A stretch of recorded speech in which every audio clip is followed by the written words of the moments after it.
This episode is dedicated to the memory of Brett Butler.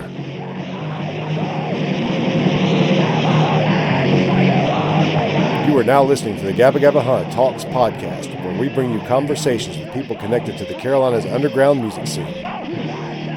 Your host, Mike Phillips of Van Huskins.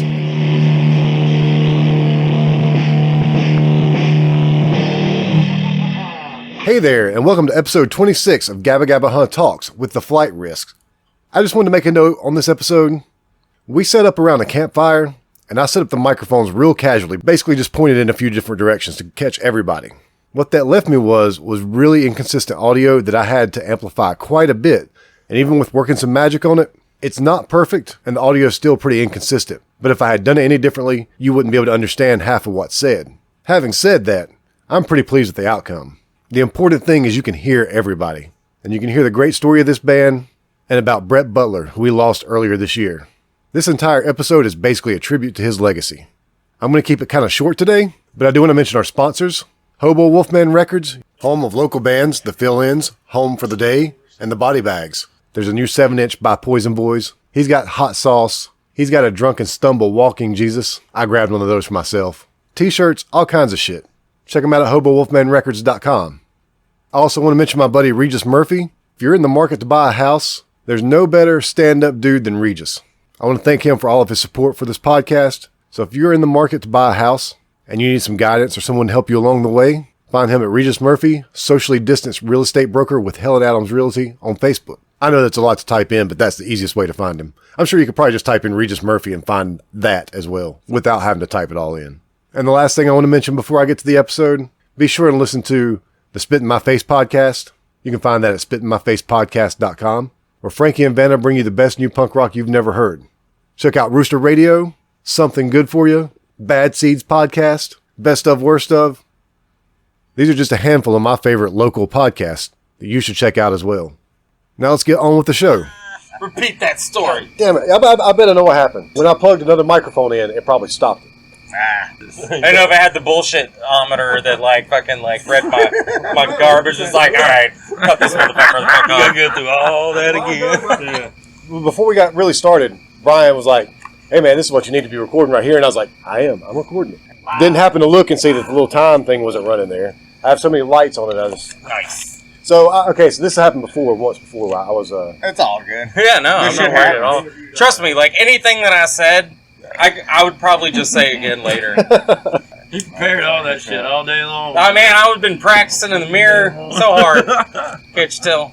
All right, so I'm embarrassed now. This happened before, where I recorded an episode and then realized afterwards something happened where after I hit record, nice. I'm still learning how to use this damn recorder. Yeah, surely you didn't think anything would be easy with us. I saw. No, not really. I think I saw an episode of Marin that this happened on. You ever listen to Mark Maron, his podcast? Yeah.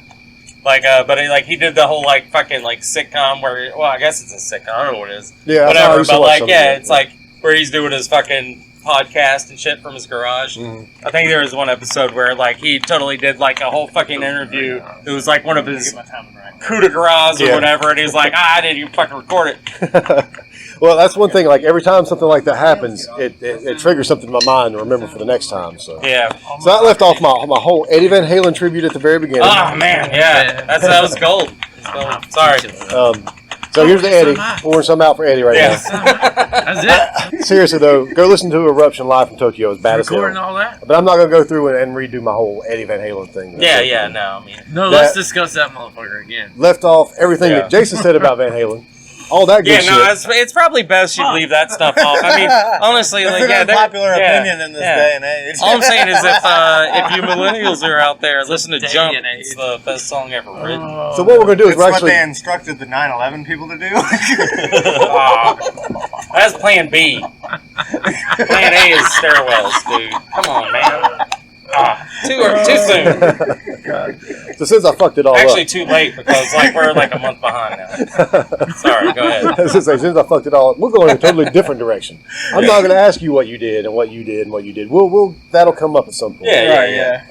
Dr. Cirkustien, Black Hand, Fire Marshal Bill. We'll get around to all that. Yeah. Let's talk about Toe Jam. Let's talk about Flight Risk for a minute. So I'm talking to Flight Risk, and I've got Jason Reniger. Is that how you say your last name? Sometimes. Renegade. So like Dr. Cirkustien, however you want to say it, right? Yeah, exactly. That's why I named that band like that. But we'll get to that at a later date. Joey Prater. That's the one. Travis Lee Overcash. Brian Altman. I said it a minute ago, but I love you guys, and I just think the music you play is so good, so much fun. I don't have to say it. Anybody that's seen you play knows that. How did this band come together? Well, Brett wanted to throw us all in a fucking band together. Yeah. He was trying to start a rap rock band with Brian. And we lost the DJ. The DJ got his computer stolen. So we were at square one. Yeah. And then, DJs are such fragile musicians. Right? They have no other tools. As soon as they get some spyware, they're done. Yeah, exactly. Yeah. We were supposed to be doing a band. I don't even know what the hell it was supposed to be called. Fire Marshal Bill kind of was fizzling, and we could feel it. Mm-hmm. And we started kind of putting ducks in a row with the rap rock band, but that didn't fizzle to anywhere. Yeah. But we ended up recruiting Brian over here after a South Carolina football game. Oh. Yeah. Was that the Cox? That was the Cox play. Oh. And nice. I was talking about playing the mandolin, and he's like, well, I've got an upright bass. And I was like, well, shit, let's start a bluegrass band. Yeah. And that's the Flight Risk. Yeah. so the rap rock band, was it going to be anything like Limp Bizkit? Where the fuck is the upright bass? Where'd you it was going to be on the more aggressive side. We did have a rapper for a slight time. Yeah. And he was a badass, actually. Like, he was he was kind of like Chuck D style. Yeah. He had some good hooks, and he would crack us up. Yeah. But it was not able to come around consistently. Okay. Yeah. That was the problem. You know musician problems. Story goes on. But he had damn good lines, honestly. So I got a different recollection. Uh-oh. Dun, dun, dun. I knew Brett when he was in diapers. I mean, I ran around with his aunts. Yeah. And I'd moved back to Charlotte, and I ain't seen Brett since he was, 8, 9 years old, running around whatever bar I'd happen to go watch a show at. And his aunt, Mish, she was like, you got to play with my nephew. No, I ain't playing with him. You got to play with my nephew. Yeah. And I started posting these little songs I was doing on Facebook. Mm-hmm. And with my little digital drums, and Brett he would dog me. He would just run me into the ground. We got to play. And he just kept on and on and on. I was like, fine, I'll play with you. And he talked about that rap thing Joey just mentioned. Yeah. And I never got called. Whatever. And then I had tickets to the game, and I was like, I haven't seen Brett in 20 years plus. Yeah. I was like, you want to go to the game? Come on, let's go to the game. And he brought Joey with him. Before he showed up, he was like, now Joey don't want to play music anymore. Joey, he's just burnt out. He just don't want to do nothing. Be real nice to Joey. Joey's sensitive. And then he mentioned the man, and of course I'm just being nice to Joey. I got to stand up. And we went to the game, got shit-faced, had a good time, come back, and next thing you know, we're playing in Brett's living room with a stand-up in the mandolin. Yeah. And then we kept looking for a singer, and we had Chuck pop up. He came out one time, and he went running as fast as he could. And Jason walked through the door with green hair, and I was done. Yeah. I was like, green hair? Okay, cool. That works. What's the fucking premise under that? Like, I can't even remember exactly. I could probably, scroll back through my Facebook Messenger messages and, figure out why, because there was I left Dr. Cirkustien, and I was like, I gotta find a band. There's the only, one band that I've ever, wanted to be in Charlotte, and that was Fire Marshal Bill. And I was like, what the fuck are those guys doing? I haven't seen Fire Marshal Bill play in a while. I'd heard, Brett had just, fucking got up and left in the middle of a goddamn set. I don't even know if it was in the middle of a set. It may have been, the first song. Yeah, okay, first song, So what show was that? I was at the Kagan Q. Okay. Yeah, and I'm like, okay, so, obviously, Brett's not fucking with them right now. And, my whole thing was, so I don't know if this should be on the record or not. Either way, there were extenuating circumstances centered around drummers in my other band at the time. I'm like, maybe I can get Brett to come and play my drums. And this is going to totally fuck up, the recording thing. So how long is it going to take before this plays? Or you can just edit this out and, we can do, an outtakes kind of thing. I can edit it all. Okay, I can edit anything. Well, I'm not going to go into it. Either way, I was in need of a drummer for my new musical project because I was trying to do this other band called Shots Fired, and it didn't totally work out. Yeah, I actually tried Joey out for Shots Fired. Yeah. It was supposed to be a trip-hop thing, and like I was trying to find a drummer, a bass player, and a guitar player to do some kind of like Portishead-y, kind of like Tom Waitsy, kind of like fucking tricky thing. It was going to be really weird. It was going to be really weird and very cool. Yeah. But, like, you know, way ahead of its time. People aren't ready for that shit. But Joey wasn't ready for it either. Nope. And so, like, I ended up with, like, a weird jam band where I was playing keyboards, and it was, like, really bad. But, yeah, so we terminated that project. And, did you ask me to come? I think it was Brett. Okay, because I can't remember, because, like, Brett was, like, really, like, looking for some shit. And I don't know if I found him or he found me. He found you. Because you would come in and sang on MTV Got Off the Air. And, And it was like, it was kismet. It was actually like good timing because I quit fucking Dr. Cirkustien and, you know, because we weren't recording shit at the time. And then it was like, they want to play music. So I came along and they want to do Hot Trash, which was the song that I had just written. And they were like, nah, we don't want to play Hot Trash over there. And I'm like, you guys want to play Hot Trash? And they're like, yeah. So like, all right, cool. From outer space, with a fucked up face, grind my gears while you shift me down, grind my face, man, it waste a child, take a break to change my time, take a bath in my broken shower, set my dick on fire, hot slap on a rusty line, never seen her since, give me a break, I'll never smell your tits.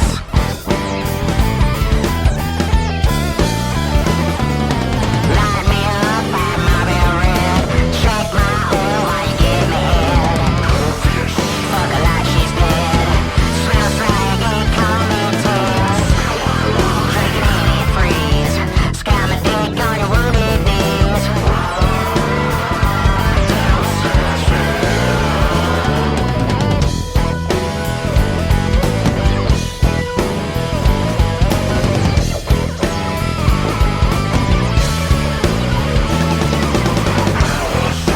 Piss in the jug, suck my fork, on the motorcade. Tracks,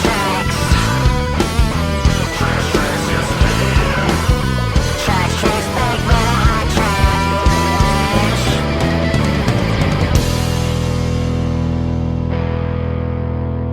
We're a band now. I love that So song. we became a band under circumstances of Hot Trash. Yeah, we couldn't understand you for the first year, though.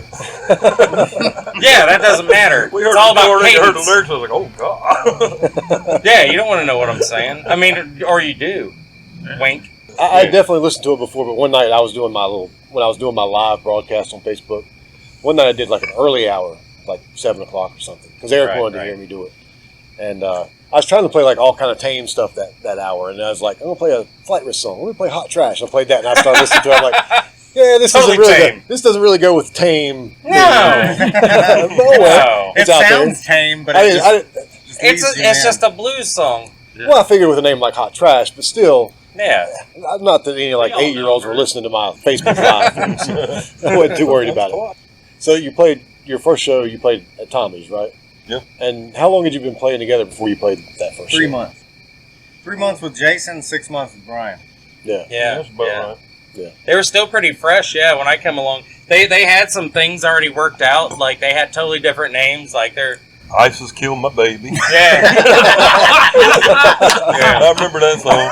Yeah. It was like, they had, like, all I only knew it as, like, ISIS. Like, they honestly, like, they come up with these weird working titles for songs to remember, like, something about the song or whatever. I came into ISIS ate my baby or whatever the fuck. ISIS killed my baby. Killed my baby, I'm sorry. Ooh, excuse me. Fingers make bunnies. Fingers make bunnies, yeah. Pound Divine. Pound Divine, yeah. Whenever we do that, it usually ends up sticking. And that's why some of our songs, it doesn't happen too much anymore, but some of our songs don't really make sense with the title. Bleed was like that. We didn't have any lyrics or anything, but that's kind of how that song that starts off bleed. So that became Bleedably. We got a whole fucking song written like that in When we there. first man. got together, we only Goddamn made thing. one rule. Yeah. And that's just have fun. Yeah. Yeah. I'm not going to tell you what to play. Don't tell me what to play. Just have fun. It's bullshit. These motherfuckers been yelling at me for months. Oh man, no, we're like James Brown. faster. Only like we don't pay you anyway, so it's not like we can Too fast. we can't like penalize you monetarily because we don't pay you. Yeah, exactly. Yes, Ever. when in doubt, go as fast as possible. And if Yeah. I feel like the song is going to change, go 2 more times. Yeah, there you go. Stop! You gave away the secret. Okay, so you might have to edit that part out.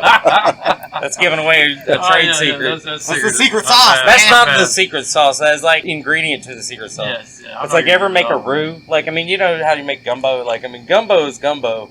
Well, then you have, like, different steps Other in the ingredients. gumbo. Like, it's some preparatory shit, you know? That's why I verbally abuse you guys sometimes, because I need you raw, you know? Because the song demands it, you know? So I antagonize you with menacing keyboard sounds and aggressive microphone effects. Sorry, Yeah. cat's out of the bag. Edit that out. That was a lot of secrets. Get that out. Strike it. Damn it. Yeah. I love strike- hearing strike edit that from out the on all my podcasts. Oh.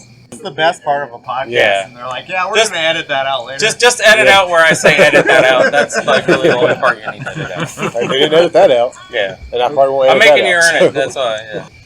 We were talking about, I asked about the first show you played. I don't think I was there.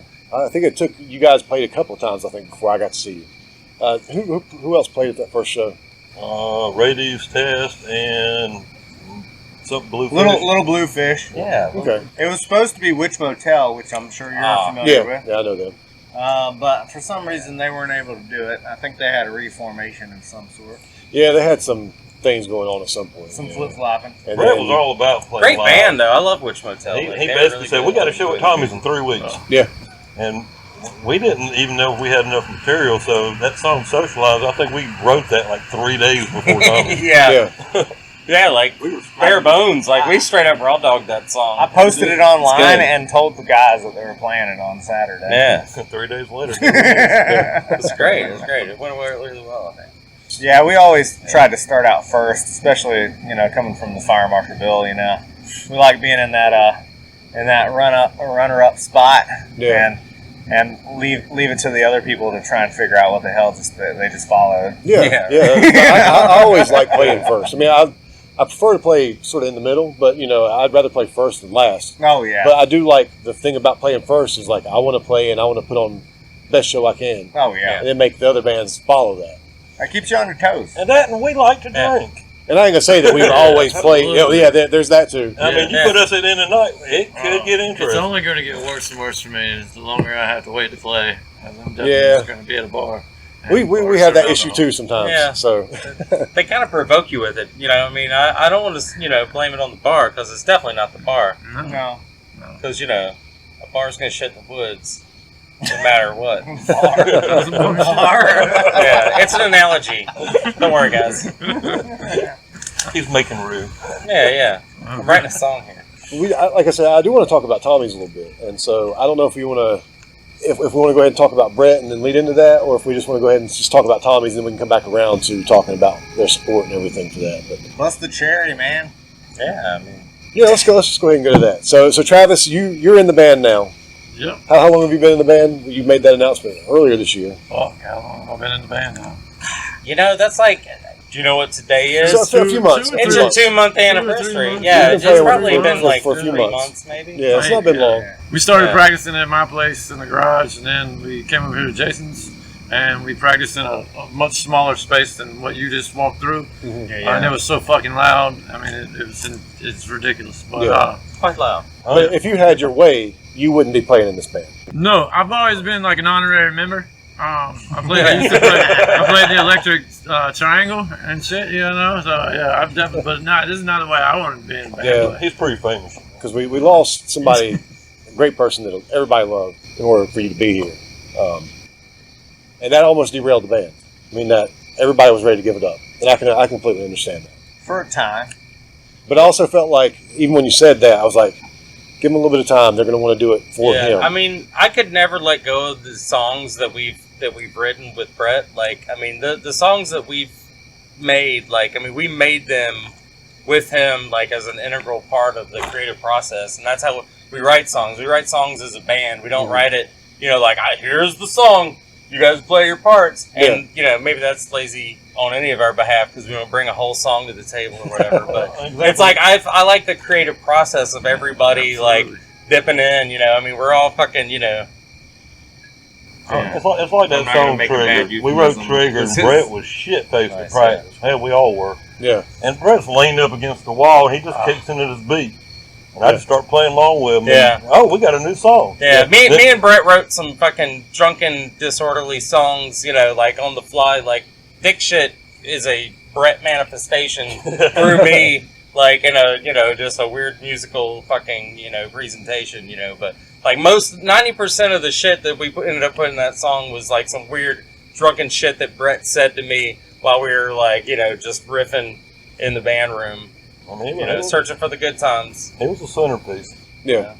And I didn't know him that well, but everybody I've heard talk about him, and he just seemed like a super funny As guy. I mentioned earlier, He was a dick. He was a dick, yeah, but I mean, we're all like, I dicks mean, He was sometimes. our dick. yeah. I mean, you would, back in the 80s, 90s or whatever, you'd go to any club and you see this little rat running around. Yeah, no, like, it was that was how I what the remember hell is he Brett. doing Like, when I there? first met Brett, like, he was a little fucking kid running around Fat fucking City. Like, I'm sure he was at some shows I was at yeah, back, he was. back in the day. Yeah, he was I mean, he a was raised fixture by on the the Charlotte scene music at a scene. very young age. And And he represented in every way, shape, yeah. and form. Yeah. He was a cool kid, but he was also a little shit. And like, you know, he we're grew not into a letting him off big the shit, hook. and you know, it was perfect for us because we're all fucking shits for the most part. He grew into a mighty In our own giant special turd. way. And it Yeah. was He was great. blunt. Yeah. And that was everything that we ever needed for what we're doing. Like, because I mean that's what gives what we do like its fucking stank, in my opinion. You know, it's like, It was fun to fucking watch. yeah, because you know, fuck them all, raise hell. You know, and that was the way. You know, if we had anything, you know, we could just jam some shit out and add some dynamics to it. Yeah. That's Yeah. all that fucking mattered. Just throw some shit at their face. Fast, slow. They might like it. It's all good. Yeah. You know? Just punch them in the face. Let Hope the for the good best. times I roll. mean, Joey had played with Brett for, Yeah. forever. Yeah. And Brett was, I mean, there's a bond between the bass player and the drummer, and me and him didn't even have to think about it. So in practice, I mean, we could just sit there and just knock out song after song after song. Remember him was a different story. Yeah. Yeah. Coming back to it, it was definitely like, we have to write this song. When you find that drummer that you work Yeah. with That so well, was- Brett that's was always that good. for me. What was the recipe that got us to this song? All right, so it's like 15 paps, 15 shots of scotch.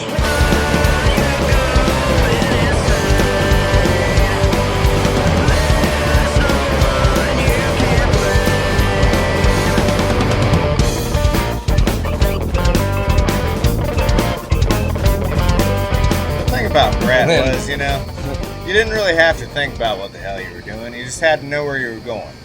And You hang know? on, because you never knew where he was going. And Yeah. and the thing is, you know, you just keep plowing through it. And, Yeah. You know, eventually, if you got where you're going, Yeah. you could get something laid down. But, Yeah, I mean, really, like your guys' chemistry was like what drove me to you guys, because it was like I can totally just write whatever the fuck over top of this shit, because y'all just fucking like riff, you know, you groove together, like you just make sense out of some weird shit that doesn't really make total sense, and I was like, yeah, this is a cool fucking thing to be part of. So One thing that always amazed me, though, is Joey could be over here talking to so-and-so, and Brett could be turned this way, and like a song like Feed Your Habit, where they start together. Yeah. I mean, they wouldn't even be looking at each other, paying attention to each other. All of a sudden, just bam, they'd kick right into it, like perfect. Yeah. They just had that kind of connection. sometimes. So did he play backwards because it's like that's how you set up in the band room, or he originally started playing backwards. Because he's ugly. No, it's not. Because this any of that butt crack is bullshit. very attractive. Don't listen to that shit. Nah, Love you, Brett. it's all because we used to play at Tommy's. We were the house band for Tommy's for, you know, a 2-year stint. yeah, If they had a band drop out, they would be like, "Hey, you guys want to Yeah. play?" And we'd be like, "That suffices as practice. So cool, you know." Yeah. You guys And- were always playing at Tommy's. And Forever. with that tiny ass room and our big ass amps, Yeah.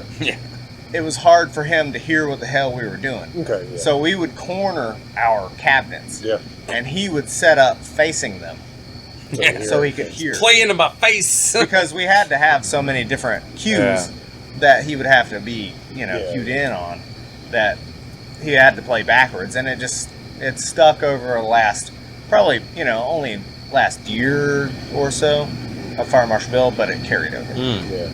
It's like me and Eric have talked about how, because we play in the band room, we're all facing each other, about how we'd like to do that on Similar. stage, but like not necessarily like kind of face inward or something like that. Yeah, Like, I don't know.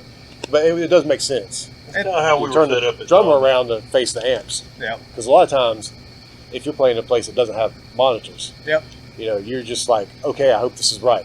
Yeah. For the drummer, because the drummer's just going and you're just... Yeah, I think that's where shows should go, like, moving forward, is playing in the round, I mean, it's like, put the band in the middle, all looking at each other, put some speakers facing out, everybody can be out there, like, in an And increasing spectrum There's a bunch around of subtle it, so. cues that go on when a band's playing. Mhm. That the average person don't really, unless they're a musician, they don't Yeah. understand. Oh, yeah. I But know. the way you look at somebody, the way you nod your head, oh, he did a little hi-hat thing over here. It's time to change. Yeah.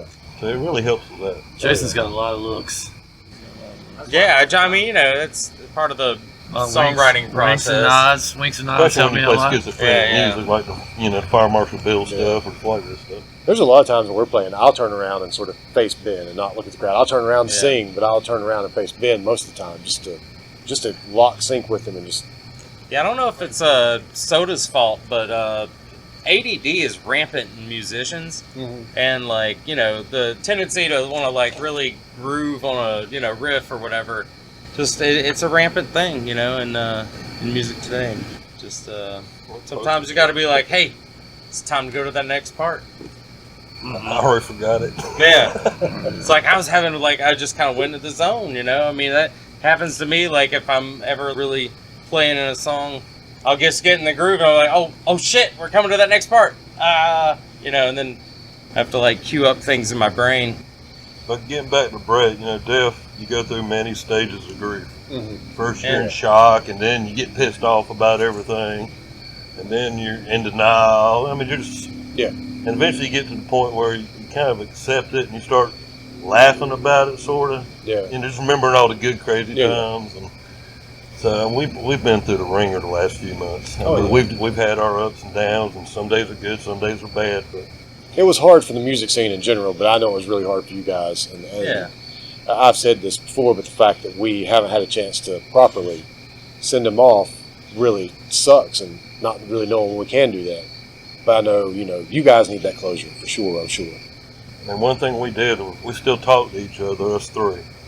But the band chats were getting a little bit further and further. It used to be nonstop, and then they started, to be later in the day or whatever. Yeah. That's one thing Travis really, when he kind of said, let's play. And we finally decided we want to play. Yeah. I mean, he's just sitting there just chatty-patty, ding, ding, ding, ding, ding, ding, ding. Yeah. But it keeps us together. Yeah. I mean, Brett was our glue, and Travis, bless his heart, is trying his hardest. I'm not as good at memes. I haven't got that technical. He was the like master. Yeah. that. I haven't got that technical. Well, that's the thing about Brett, Like a secret identity or anything. he was a dark bastard, Yeah. And honestly, it might sound fucked up or whatever, He would but say the things you thought but didn't want to say. Fucking but if you think about it, how he went out, I mean, it's a fucked up situation. Don't get me wrong, Yeah, totally. but he wouldn't have wanted it any other way. Nah. He wanted to go out in a flaming ball of fire. Yeah. I mean, he was always a fucking like rough and tumble fuck. That's how he wanted it. He's a good soul. That's kind of how I've come to accept Yeah. it myself. Is like it's a sad situation, Mm-hmm. but honestly, it's right up Brett's alley. Yeah. And the You know, fact that he's got maybe all not the these manner. T-shirts out there. He's a shooting star. Right? He's got all this money for his big There's a fucking memorial that we cliche still ass got. fucking We're still song planning. about it. Yeah. Just the whole community support, everybody coming together, to help him out and his memory out. He would be sitting there just gloating ear to ear. Oh, yeah, Oh, to yeah. see, like, his face on it, or him on a T-shirt. Oh, he's been immortalized. Yeah. That's Yeah. all you want as a musician, right? Yeah, he was always like a fixture, you know. It was like, Radic was a fixture, like, back in the day, you know, but I'd always seen Brett, like, even when he was a little kid, like, at shows. Yep. And then, like, I was playing shows with Brett. And then it was like, I was in Brett's band. And it was cool, you know. I mean, he was always a fucking cool cat to be around musically. Yeah, it's devastating. Motivating. Gone.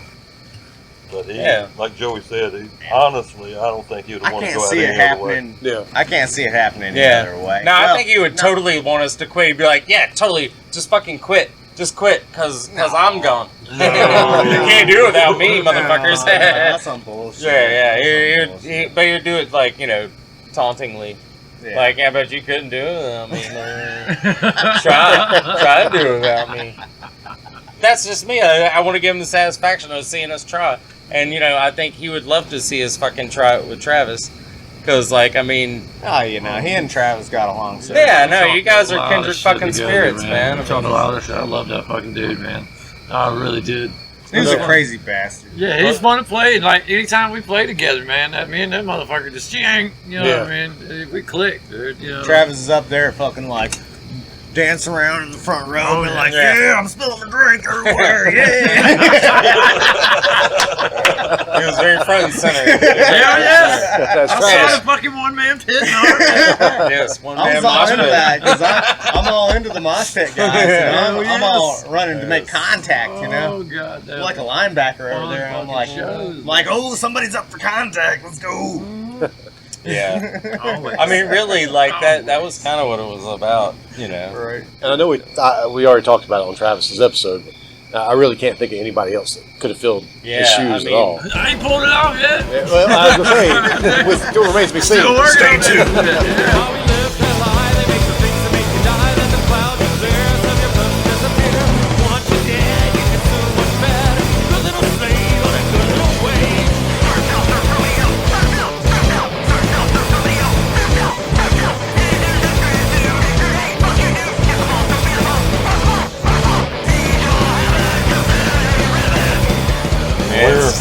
We're a band, but I mean, it's all about having fun. We're friends first. And, you know, who's our number one friend that can play drums? Duh. Mm-hmm. Yeah, fuck yeah. This is fucking awesome. I'm getting better. You can pick a better guy. He's a damn good drummer. Yeah, he's a phenomenal fucking drummer, and he's a fucking awesome friend. So it's like, really, like, the trifecta, like, you don't have to find a drummer and then be like, do we like this guy? You know, it's like, I mean, it's like, okay, he can play some drums, but like, man. Really deal with all of her baggage. I mean, it's like, you know, is he paranoid schizophrenic? And is he taking medication for his paranoid schizophrenia? Probably. You know, maybe. But, you know, with this guy, like, we know what we're in for. Yeah. Because, like, as to my knowledge, he's not stabbed any of his bandmates in at least the last two bands he's been in. Oh, you got to worry about him pouring beer on you. Yeah. What? I might do that. You do. I know all the time. It was some time those ago. early practices at my place were sketched because there was a lot of drinking involved in that shit. Yeah. And mainly it was, you know, well, I imagine me that and Jason for the most part. That was probably a part of the healing process too, though. It was. It was fun. Yeah. It was fucking fun. It was an excuse to get together and just, you know, see your friends. Yeah. Since we started, we practiced about once a damn week. Yeah. Mm-hmm. I went through a period where I took my bass out in the backyard and I made a big bonfire and I burned it. And I didn't play for about a decade. Oh, really? And I just kept, and this was pre-internet, pre-cell phones, and I kept looking back going, man, all that stuff, and I have no memories of it, and I can't go back. And after Brett died, I was sitting there talking to Joey, and that's one thing I kept telling him, is make memories, this is, do anything you want to do it now. Yeah. All right. And after, like I said, after Brett died, I was talking to Joey, and it's like, we got this, we got a CD. I'm so glad we recorded it. Mm-hmm. Yeah, absolutely. But, and everybody was kind of spaced out. I don't want to play no more. I don't know what I want to do. Yeah. I'm going to go do this. And it's like, well, So the reason I came to the Flight Risks was because I wanted to record some shit because I had almost died from a stroke. So, like, I wanted to record the songs that I'd written with Dr. Cirkustien, and at the time, they were like, yeah, we should do that. down the road. And I'm like, nah, kind of need to do it right now. It's like, I could die. And if I die, then I will never have recorded these songs. And for whatever egocentric thing that I have in my fucking psyche, I need this like fucking legacy thing. Like, Well, you want to document it. yeah, I mean, we're not, we don't have fucking obelisks that we've etched our history on, like in the ancient Egyptian times, you know. It's like, you know, this is my history. This is who I was. You know, we don't leave our mark. We leave it through our music. At least that's how I see it anyway. And it's kind of this whole like Bard's Tale kind of bullshit. But, you know, I wanted to record music and they weren't ready. So I'm like, all right, well, fuck y'all. I'm going to go over here. These guys are ready to fucking do some shit. We fucking did some shit and we fucking recorded some of those songs, you know. I mean, like most of our songs we like actually had 12 recorded. out of 14 at the time. 12 out of 14 songs, you know, and it was studious. Like, I mean, we did that shit, what, in 2 years? Like, 2 years of playing together. Whereas, like, I was playing with this band, which I dearly love. I mean, they're all bosom fucking buddies of mine. I love them to death. And I will record music with them. But it's a very slow process. And I appreciate the diligence and urgency of how we recorded the music that we recorded. And, you know, fucking, I'm glad that we did it because now Brett's not here. So we were able to capture it mostly, you know. And that's fucking, you know, that's golden shit. Like, I mean, that was the thing that I was afraid of. And that's why that has happened. We walked in the catalyst, plugged in one day, basically recorded everything live almost in one day. That's what we always do. And Ben will sometimes say, like, man, I wish we had more time to record so we could, like, do it 2 or 3 times. Like, wow, we knocked it out the first time. You get into a rabbit hole then. It's like, you know, yeah, exactly. But Joey calls me every day and we talk pretty much all day long. And after the Brett thing, you know, it's like, I don't want to look back 10 years from now, because I'd already gone through my 10 years. I don't look back 10 years from now saying, I wish I could play just one more show. Yeah. Just one more show. Yeah. So that's what we live for, is playing live. Yeah. You know, all this other stuff, no, we like to play live. We like to be around our friends and have a good time. And it's like, well, all right, I guess we're playing again. And that was a turning point for me. Yeah, I gotta get my kicks, man. I don't want to go through another decade going, just one more time. I can't not play We'll get back to that in a minute as well, but we do want to talk about Tommy's and how you've already kind of mentioned how the music community kind of came together to help honor Brett and, you know, buy the T-shirts, buy the CDs, raise some money and all that. Tommy's was very instrumental in that. And you already said that you, for a little while, Fire Marshal Bill was the Tommy's house band for a little while. Flight Risk pretty much became sort of Tommy's house band. we followed the same. So Tommy's is like sort of your home, I would say. Jamie and Stacy are family as far as I'm concerned. Oh, yeah. Jamie and Stacy are wonderful, and I love that place. So I want to talk about them a little bit, how much they've done and how much they continue to do, even now that they're struggling to stay there. Yeah. And they're open again. So struggling to stay open. You know, yeah, I mean, because they can't even do get the nearly business what that they should be able to do. But they've still, like, anytime I've talked to Jamie about, like, man, maybe if we can do a live stream from here and maybe raise some money for Tommy's, like, nah, man, if we do that, I want you to raise money for the band. I don't care about Tom, you know. That's Jamie. That's Jamie. Yeah. We've offered him He's very money, altruistic. money, Like, everything. yeah. He won't take it. He's He's so supposed- stubborn and headstrong. But I respect that. I have I do more too. Tommy's T-shirts now than I definitely need. Any other band. whatsoever. Yeah, exactly. I don't ever Nothing. want He them to built not what be he a got, fixture in the everything Charlotte that's on the scene. head, he- Right now he's battling governor's orders and staying open. Well, he can't reopen again outdoors. We talked about that a little while ago. Yeah, but he then can do his that like was- 10 people or on the- whatever. the 15 lost people. recording. Yeah. Yeah, I went over this past Saturday, and when I got there weren't that many people there. Yeah.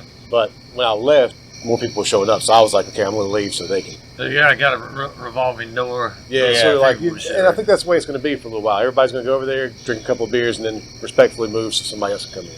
Yeah. But man, I can't wait till we can just go over there and just hang out and see each other. But I think it's cool that he also supports everything. Like, he's supporting Joey, you, and your photography, Yeah. Right. and has all your pictures there. And I bought one. They're all great. And I was looking through them, going, man, I don't know which one I want to buy. And then I saw that one in No Anger Control, and it spoke to me. I was like, that's the one right there. You know, you can talk about the Charlotte music scene, but I mean, there's definitely a lot of fractured music scenes. But Yeah, Tommy's pub music scene Yeah. is one of its own. it's family over there It's unfracturable overall, I would say. for the Yeah. most part. Seems. Yeah, I mean, it's You don't have to worry about anything. No. Nobody's going to give you any grief. You can wear whatever you want to wear. There's no cool kids, not cool kids. You're accepted for who you are. Move around and have a good time. Yeah. And if you're having issues, well, they'll dust you up, pick you up, and send you on your way. Yeah, I've definitely had to been bandaged up a few times. So. literally. Yeah, you got stabbed. I was gonna say I've never been knifed at Tommy's pub. Like, I mean, of all the pubs I've been in, least amount of knifings at I Tommy's. filled my shoe up full of blood over there, man. I remember Jamie's that night. like, hey, Trav, I think you're bleeding to death over there, man. Fuck. But it looked out for you though. Yeah, absolutely. You got me cleaned up on the way. There's a Band-Aid. Get back to Yeah, playing. exactly. Yeah. Exactly. Well, I personally have never been knifed at Tommy's. I mean, I can't speak for everybody in the I band. did it to myself. But, you know, I mean, well, Yeah, but even in those times where, you know, Jamie's haven't been open, haven't done anything, he's still doing stuff for other people. Yeah. And he wants he'll fight you. He don't want nothing in return. It's like, come on, man, let me give you something. He's a good heart. And the fact that, you know, technically other bars and pubs or whatever in the same situation, they're ideally his competition. But he don't care. He's putting joint things together at all these places. To raise money for everybody. He's making sure everybody survives. Yeah. I mean, he really is. Say what you will, but Tommy's Pub is kind of like the hub of, you know, the punk scene. Yeah, I'd say that for sure. And Stacy's one hell of a cook, man. Some good damn food out of that place when they had them bake sales. yeah, I mean, honestly, like, I can't really they're, eat sweets they're that much, but dipping into like the other ways. Like, I mean, they it's pulled out talents.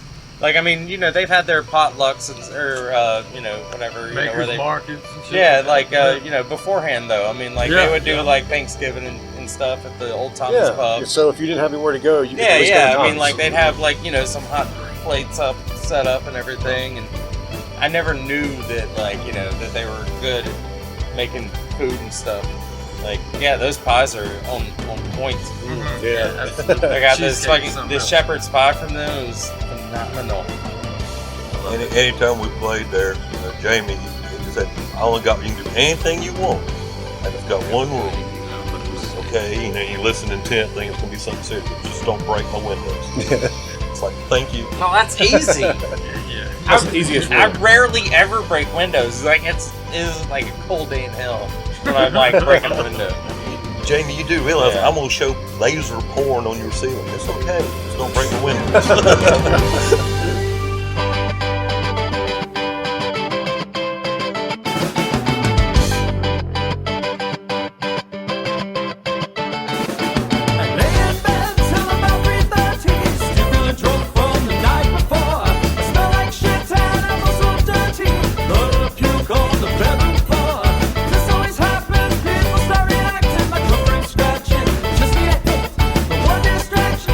Give me a cigarette.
it may have said don't shine lasers into the street, or was that just our rule? That was our Like, rule. that was just our, like our inner rule. Don't shine lasers into the street. So Because whose idea my was the blind lasers? Was that your idea? Yeah, just I don't know, just Irreparable whatever. damage. That's why we were shining on the I scene. thought about like bringing our own light show, like bringing some lights and stuff, but I just always feel weird about it. Best show in Charlotte. Yeah, I mean, like, Only my are you rocker going to set up your style, lights after our lights? Yeah, I'm are not already gonna set steal it up? now, I but- Good mean, fucking luck. I wasn't thinking of like a laser Those light lights either, but I was go thinking first. of other lights. But, you know, I don't know. It just seems like a lot of work. So it's cool that you guys do that. I just take up 2 poles, set them up, and it's done. Yeah. So can you program that to do anything, or does it have like preset Yeah, you things? gotta- It's got limits. Don't It's tell like them. decade-old technology. Yeah. That But was- and yeah, that- you can pretty much Secrets. do anything you want. Okay, because I saw the Yeah, laser I mean, light it was show. like, they did what it at was it, Shield Museum last year, but like they used to do back in the 80s. Yeah, and like 90s. Motley Crue. Like, Yeah. they used to do, like, the laser show for, Laser Shout out Metallica. the Devil. Yeah, that was what it was. Shout out the Devil. Yeah. Back mean, when they had, like, I the spent about a one that month would trying to pick learn up, all this it would old, spin around. Yes, trying to learn how to read Chinese, Yeah. Chinese lights. And we Yeah, originally we tried to time it up because they'd have like all the scenes to the songs, and it told a story up there on Oh yeah. with the lights. And Brett it's just played backwards. Brett just sat there laughing around. He's like, it ain't gonna work like that. And we tried that first show, going, okay, now wait, go. Yeah, I think that lasted maybe two shows. Yeah. And it's like, okay, just turn it on, let her fly. Yeah. Yeah, we tried to follow the dot. I was like, oh, we're not even at the circle where it's like, boop. Yeah, that was a clock. Okay, now we got to start the next song. Yeah, no, we were definitely not in sync with our light show. But, you know, it's fun. There are moments. Yeah. There are I moments. mean, it wasn't exactly thought It does out. sync It's just, up if you do it like, oh, this you is know, super Pink cheap, let Floyd, me buy it. fucking, Yeah. You know, next thing I know, it's like, oh, this is kind of Wizard of fun. Oz style. Well, you and the videos and stuff. So you must dig playing around with that kind of technology because you make all I've kinds got of really cool time to videos. toil. Okay, you got plenty of time. You make videos for not only for the band, but you've made them for yourself in the past. And that was one thing I wanted to get back around to. Was you said you didn't play for about a decade. Yeah, about a decade. Before that, Maybe did more. you play in any bands, or have you always just kind of played for yourself? I played. Nice. Yeah, thanks. I played in Charlotte with a band called Shot Cannon. I started that up, and that was with Jordy Kelly, Jason Donaldson, Rob Husband from Time. Yeah. And we played one show. And Mom said, "You can't play no more rock and roll." I was like, "Okay." And I'm, 16 years old, running around with Brett's aunt, Lori and Melissa Altman. No relation, but they might as well be related. Yeah. And so I moved out and lived over on the streets over on North Tryon. And finally, after teeing around over there, finally took the GED, SAT, and I went up to Western Carolina, went to college up there. Yeah. Didn't even bring a bass. I was like, I'm not doing this. And met a guy playing acoustic guitar. Next thing I know, I'm running back to grab my bass. Here Yeah. I am, right back into it again. And we started a band called Toe Jam. Yeah. Yeah, Sorry. I said it. Sorry. It was your typical 80s. We Like didn't- Matthew Sweet was still playing clubs. Yeah. We had quite a decent little success, but I always refused to play in Charlotte. Yeah. I'm not going back home, and I'm not doing it. Yeah. Jeremiah's was been perfect for y'all. I was sneaking to Jeremiah's and watched God's Water and all that. Oh yeah. I love So that. that's the scene I grew up in. Animal Bags, God's Water. Yeah. Old school. I was doing pretty good to about 96 when the stock market crashed. We had what they called a development deal with Imago where it actually paid us. But between 4 people, you didn't make no money. You always had to have other jobs and Yeah. stuff. And when they dropped us in 96, I'm like, I'm done. It's time to go get an actual job. Yeah. That's when we went for the CIA. Oh wait, no, sorry, that was. Damn it. So Yeah, I tell them your cover bass story. up, and I Shit. play in like a local little jam band, little biker bar band kind of thing every now and then. Yeah. Sweet Home Alabama kind of shit. And I had a career, and I had, raised 2 little girls, and went down to Hilton Head, lived on the sailboat, moved back up here, and started. Well, I got something to say. I'm gonna go ahead and start, writing new tunes or just playing again. Yeah. And that's when Brett found, saw my little shit. Yeah. So all those videos that you put, the music that you wrote, are they from? Is that recent They're stuff, over or is it the- old? they're Some over of it's the really years, old. and Yeah. I'd been recording them like the last year, 2 years Okay. prior to this. Yeah. And you said a while ago you're a little bullshit at electronic drums and stuff, but you do a good job, with all that stuff. I think it was a learning curve. Yeah, I think all that stuff sounds pretty good. I mean, everything I do is freeware, free stuff on the cell phone or whatever. I mean, you don't know how to do anything when you start, so you got to start somewhere. Yeah. And you can definitely watch a little learning curve. Oh yeah. It's like the socialist Spike Jones. But I ain't paying nobody for nothing. And so Flight Risk is like the first band that you've done in a while, then, right? Oh yeah, long time. So I'm old. I'm just having a blast. Yeah, I mean, Brett really like. I'm just grateful to be playing. Yeah, Brett kind of built the band, He did. so to speak. And you talked a while ago about living on a sailboat. That's still the plan in the future, right? To eventually get back on the sailboat. Oh yeah. Yeah. After it's all said and done, I'll sail away and be a pirate somewhere. Yeah. At least right now. Of course, it changes day to day. But we don't have to worry about that happening anytime soon. We can still look forward to some Flight Risk down I'm the gonna road. play. I'm gonna play. It really depends on the money. Like, I mean, if the money happens at the right time, right? I'm going to play. Yeah, that's why you're not buying your machine properly. If the money's right, he'll have him a yacht that has a helicopter pad on it, and he can fly back and play shows. Yeah, right. That's what. No, these guys, they've become friends. They've become brothers. And, we're going to play our live shows, period. I owe it to them, I owe it to myself, I owe it to Brett. Yep. And that's what he lived for. That's what we live for. Yeah. So since Travis has been in the band, are y'all just learning the old stuff, or have you started writing new stuff? Or I imagine there's at least, like you said, there are 12 out of 14 It's songs. not recorded. So you've at least got 2 songs that weren't recorded. Yeah. Well, I mean, music's a language, and you got to learn how to talk to each other. Yeah. We're still filling each other out. Yeah. And Travis is a totally different drummer than Brett. Oh yeah. I mean, they play the same instrument, but they play totally different. Yeah. So it's just learning how, you got to build that relationship. I mean, there's a lot more relationship in making music. Yeah, I mean, we've been to meet each other. It's not like he's learning our songs as they are. It's like we're making the songs our songs. I mean, they're coming together. Yeah, I mean, I play like me. I don't know how really. I tried it down, give it a little Brett twists here and there when I can. Mainly just fucking a lot of rolls. He's a drum roll king. But yeah, I sit on the fucking ground and Brett sits straight up with his back straight, and all you really saw was his arms moving 90% of the time. Oh yeah. Yeah. Brett was surprisingly funky. Yeah. And Travis is slamming in your face. So I mean, it's just takes on a different characteristic. Yeah, I love the way that it's culminating though. It's like we're redefining our songs as they are. But they're not losing anything that they've had before. If we go play out loud, I don't think people will think it sounds different. Like, you know what I mean? It's still going to sound like the Flight Risk. Yeah. These are the little dynamics that probably nobody noticed but us. Yeah. Yeah. Exactly. But yeah, we're learning each other, and it's getting pretty close. So there are plans to write more songs? Oh, absolutely. Yeah, I can never stop creating. Yeah, we're in this until we're in this.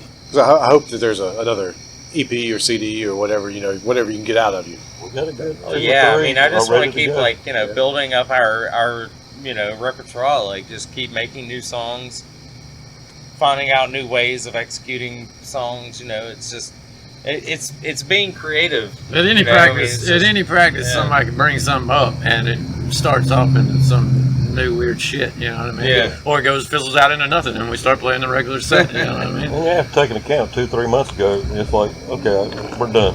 We don't want to play. Yeah. So we're going to play. Oh yeah. So we're getting that ball rolling again. The good thing is we got plenty of time, so you got. Yeah. I don't think it's going to happen anytime over the winter. That we'll be playing shows. I want to be able to book shows so I can really bear down and fucking make myself mad at shit. You know what I mean? Yeah. And plus, I like to play fucking shows. Yeah. I hate fucking practicing. You know what I mean? I hate bullshit. Yeah. You know what I mean? I have a good time and shit, but goddamn, man. Yeah. I mean, it's all about playing the show. Yeah. I mean, Jason said a year ago, he goes, no matter what happens, I'm still going to write music. I'm still going to. Yeah, I'm not This gonna is what I do. I mean, I don't know how to do anything else. This is what I do. Yeah, I mean, what else am I gonna do? Fucking invent something? Am I gonna cure a thing? No, I'm gonna make fucking music. That's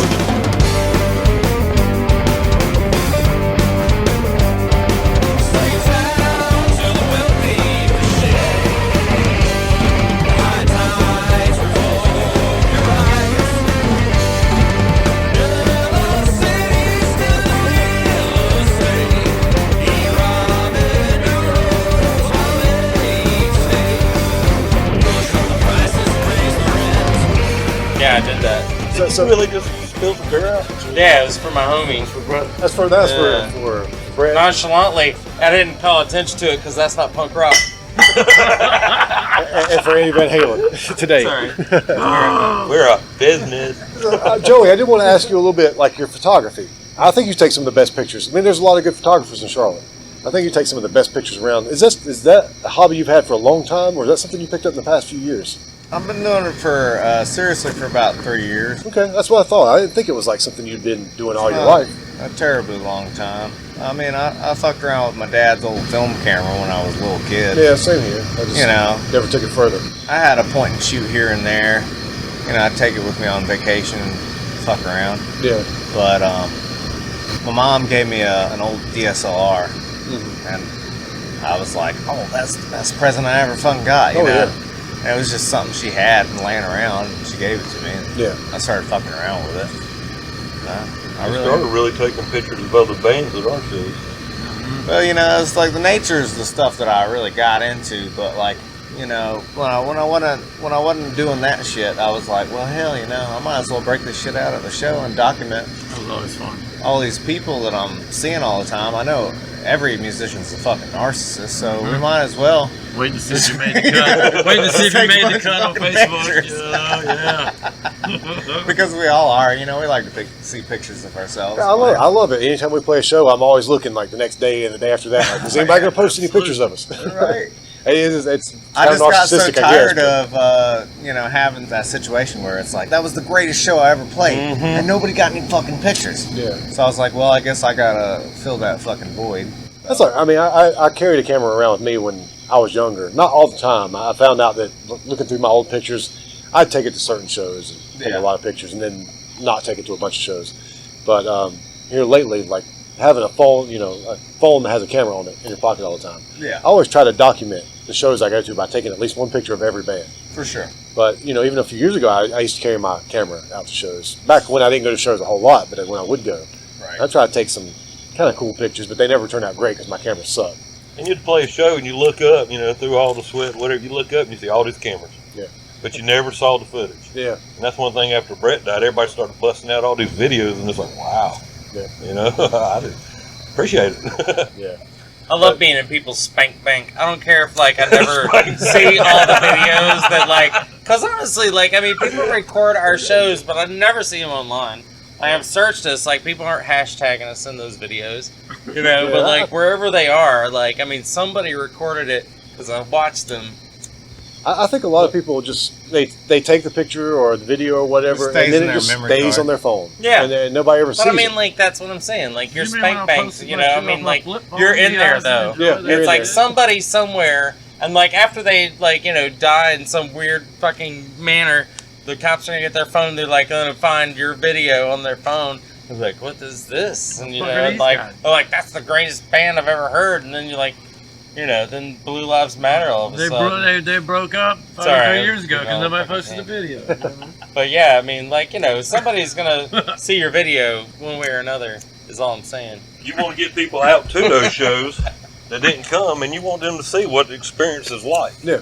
That's why that video footage is so important. So, maybe I should go watch that. Well, he would document the Yeah. things, making the flyers ahead of time, and I would show them what they missed out on. Yeah. And the whole purpose is just get people there to have that party to create those memories. Yeah. But yeah, you take great pictures of both. Like you said, you like nature stuff. Oh, yeah. All your nature pictures are excellent, and you do a lot of traveling. Too, I so do, you I take do miss pictures. taking the band pictures. I'm not gonna lie to you though. Yeah. That was pretty fun. Yeah. It was nice to have Yeah. the pictures that weren't on somebody's flip phone. Yeah, Yeah, I that's post them what I every like. time. Yeah. You got some wild shit. Really, and it's that kind of void. There's not enough credit that goes out to show photographers. There are people that are Kevin McGee. beautiful. Yeah, Kevin Yeah. McGee. Kitty Yeah. Brown, Yeah. freaking. Kenny Brown's amazing. Oh yeah, I mean, It's the dude out of Rock Hill. I'm sorry, I'm so bad with I'm everybody's blanking. names. Yeah, I'm blanking.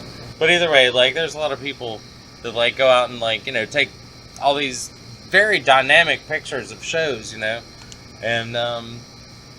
that's something that they don't get to do too. You don't- and you don't we get to don't get see to go that. out and play shows. You don't They don't get get to to see come out and take pictures of awesome shows, and it's that's our thing. That's what we do, and that's what they do. and it's like it's Yeah. this symbiotic relationship. It was kind of of an art, extra service that the Flight Risk provided. Yeah, If you played a show with us, You got some cool you're going to shots. get fucking You'll documented get at some the very least. really cool profile pictures. So Yeah. there's- I was gonna say every musician in Charlotte's got a really cool profile picture because there's so many. There's some Oh great yeah. pictures. Yeah. absolutely. Half of them are Kevin McGee or Kenny Brown or, any of those guys. And when we first got together, people weren't really putting out flyers. I mean, they had gotten so bored of it. They weren't putting out flyers. They weren't putting out any kind of, hey, we're playing here. They would just book the show. Yeah. And we'd do all the little spam videos and just, the bars loved it because they could see their names all over the Yeah. place. People would say, oh, whatever's going on there, I need to go to that bar. I need to go to Milestone. I need to go to Tommy's Pub. I need to go. And then Joey come up behind with the pictures of what they missed. Yeah. The bar owners love that shit.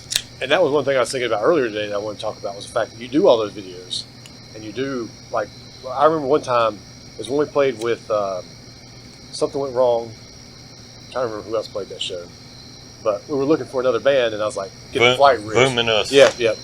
I said, "Get the Flight Risk because they'll promote the hell out of it." Because we know that you're going to put videos up. That's all the name of the game. Because Yeah, that's one thing. the enthusiasm. You ain't hanging the flyers or making the videos online. Yeah. What the hell are you doing? Exactly. And that's one thing with Van Huskins. We always like to do, like, I'm not going to make one flyer for the show. I'm going to make, like, 5 of them. Right. So, like, the weeks leading up to it, you're going to see 5 different things. Yeah, so yeah. if one Keep thing it didn't fresh. catch your eye, something else might catch your eye. That's a great idea. But too. nobody, Yeah. there's so many bands in Charlotte that just book a Don't- show and then don't show do up and nothing. play. Yeah, that used to be my big thing. Like in Dr. Cirkustien was like I would always make the flyers and stuff, and I would like go through like a lot of artistic steps to like create these flyers, and it was I just enjoyed it. Just enjoyed the process Yeah. of going and putting them up. yeah. You run And into half the people and time, shit. like they received more recognition when I'd like post them online, more like a meme than like going out and like physically hanging them in Noda. Which I mean, those if are you're not fine. excited about Yeah, what yeah. you're doing, Shit.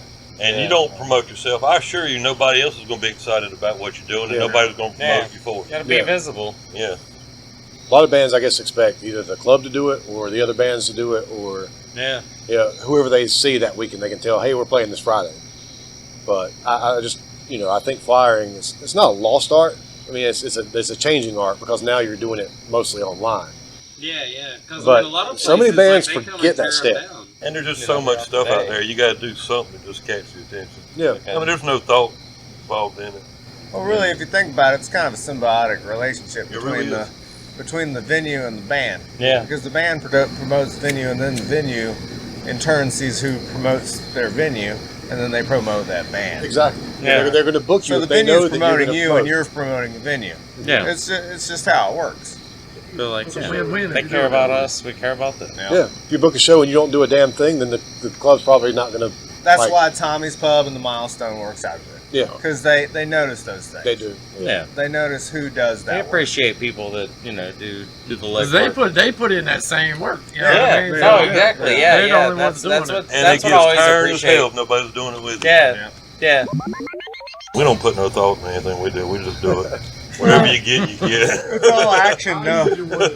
Dude, I think about it so hard up until I do it, then I'm like, oh fuck, I don't remember any of the things I thought about. Ah! And then I just do it. Just like And it's songwriting. like, yeah, I mean, it's like you incessantly try to work some shit out, and then you're like, this isn't even anything I planned for. And then you gotta just free fucking ball it, Sometimes That's pretty much our approach at life. yeah. You In general. Even sometimes, Free especially in the early ball shows, Brett would wear the big pimp costume. I wore the pink onesie with the Operation Game Jason. You never knew. I what dressed he was all you gonna do. motherfuckers. He did. They all dressed like pansies when I met them. I dressed them like kings, Big ass goddamn it. party. Give people something Yeah. that they don't Made see them every pretty. day. Yeah. For the first time. That is fun. Well, and when it stops being fun, you might as well not do it anymore. Exactly. Yeah. Nah, Joey dressed pretty good anyway. Probably needed some work. I definitely needed some work, but they were easy enough. And I definitely want to kind of touch on Dr. Cirkustien for a minute. Because we talked about it all while I didn't realize my thing had stopped recording. Sent out with orders from the Shogun. I'm the one, a ninja stealth assassin. I'm creeping up upon your pagoda. Now I must kick your ass with karate fight. Whoa, karate fight. Whoa,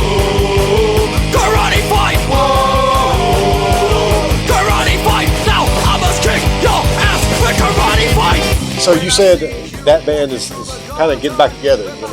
Yeah, we're actually starting to record some of our songs that we had written since the last songs that we had recorded. But we're also trying to play some of the songs that we, have written over the years, but haven't really performed in front of other people. Yeah. So it was, we're having to basically kind of go back to the drawing board and incorporate our new guitar player, Russell. Kind of a reinvention, kind of the same thing that's going on in the Flight Risks. We're reinventing things that have kind of been already laid out, but just not laid out with the people that are doing it. And you plan to record? You plan to play shows whenever we can play shows? Yeah, no. We're going to record for sure. That is kind of our immediate goal is recording a few of the songs that we had created, more of the contemporary stuff, as opposed to like recording some things that we had written, but haven't recorded yet. Yeah, sort of starting new a little bit, not completely anew, but just pick back up. Yeah. So we're trying to kind of pick up where we left off, because we were about to record some of our songs, but since then we have written a few new ones, and they're I don't know. We enjoy playing them more so than our old shit. Yeah.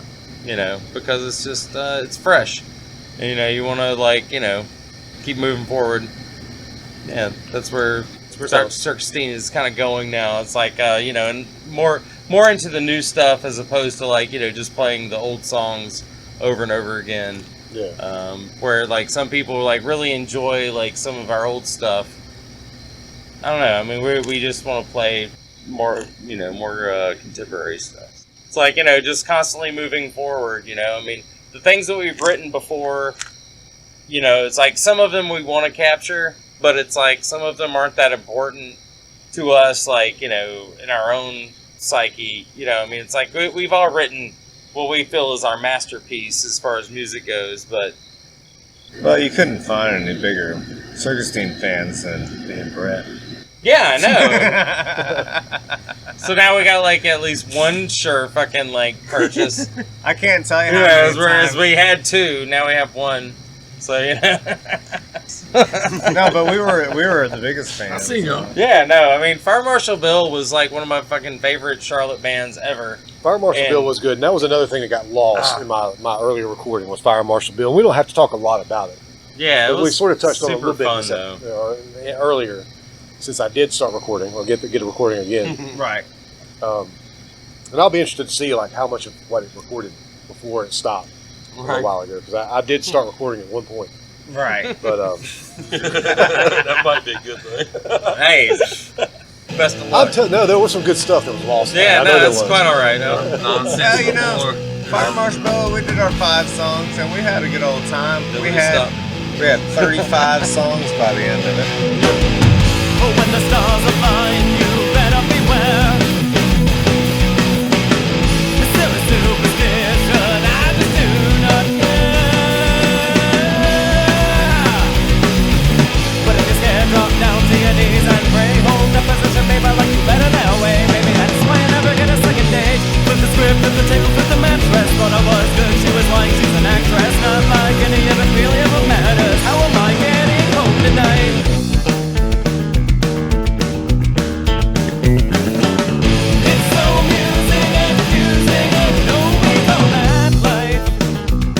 Got 5 of those bastards recorded. But hey, that's about as success rate. They're still available out there on Bandcamp. Oh, they are. And those were probably our best 5, if we're to be honest. Yeah, I dig them. You I guys had played a them lot quite a of bit fucking when I did the gems. live. We did. But it was a fun time, and me and Brett just wanted to continue the party along. Yeah. Really. It was a fun band, but I'm glad to see that that you and Brett stayed together. Oh yeah. We always got the Flight Risk going. Yeah. It was a no-brainer. I was like, I ain't ready to fucking stop now. Now, did you ever break out the mandolin with Fire Marshal Bill, or is that something you with the Flight Risk? No, that's how I got myself into the Flight Risk. I was like, you know what, man, I'm fucking done. I'm done with playing guitar. I'm like, I'm gonna fuck with this mandolin. Because you did say it started off as like a bluegrass band. But instead, I'm gonna plug this shit into a distortion pedal. Yeah. Put my double stack, you know. I think it's badass. We never could get Brett to play with brushes, though. No, we tried like hell, but no, that's not. Oh, he would get so fired man. up. You mentioned brushes. And we'll see more of the mandolin in the future, I hope. I'm trying. It's hard though. It's honestly hard to write. You know, After everything we went through, we're getting that ball rolling. the main thing I'm worried about is just getting the guitar back again. Because the mandolin brought the guitar back, and the guitar is gonna bring the mandolin back. You know, so that's just how it works. You know? Just the ebb and flow in the creative process, you know. You gotta.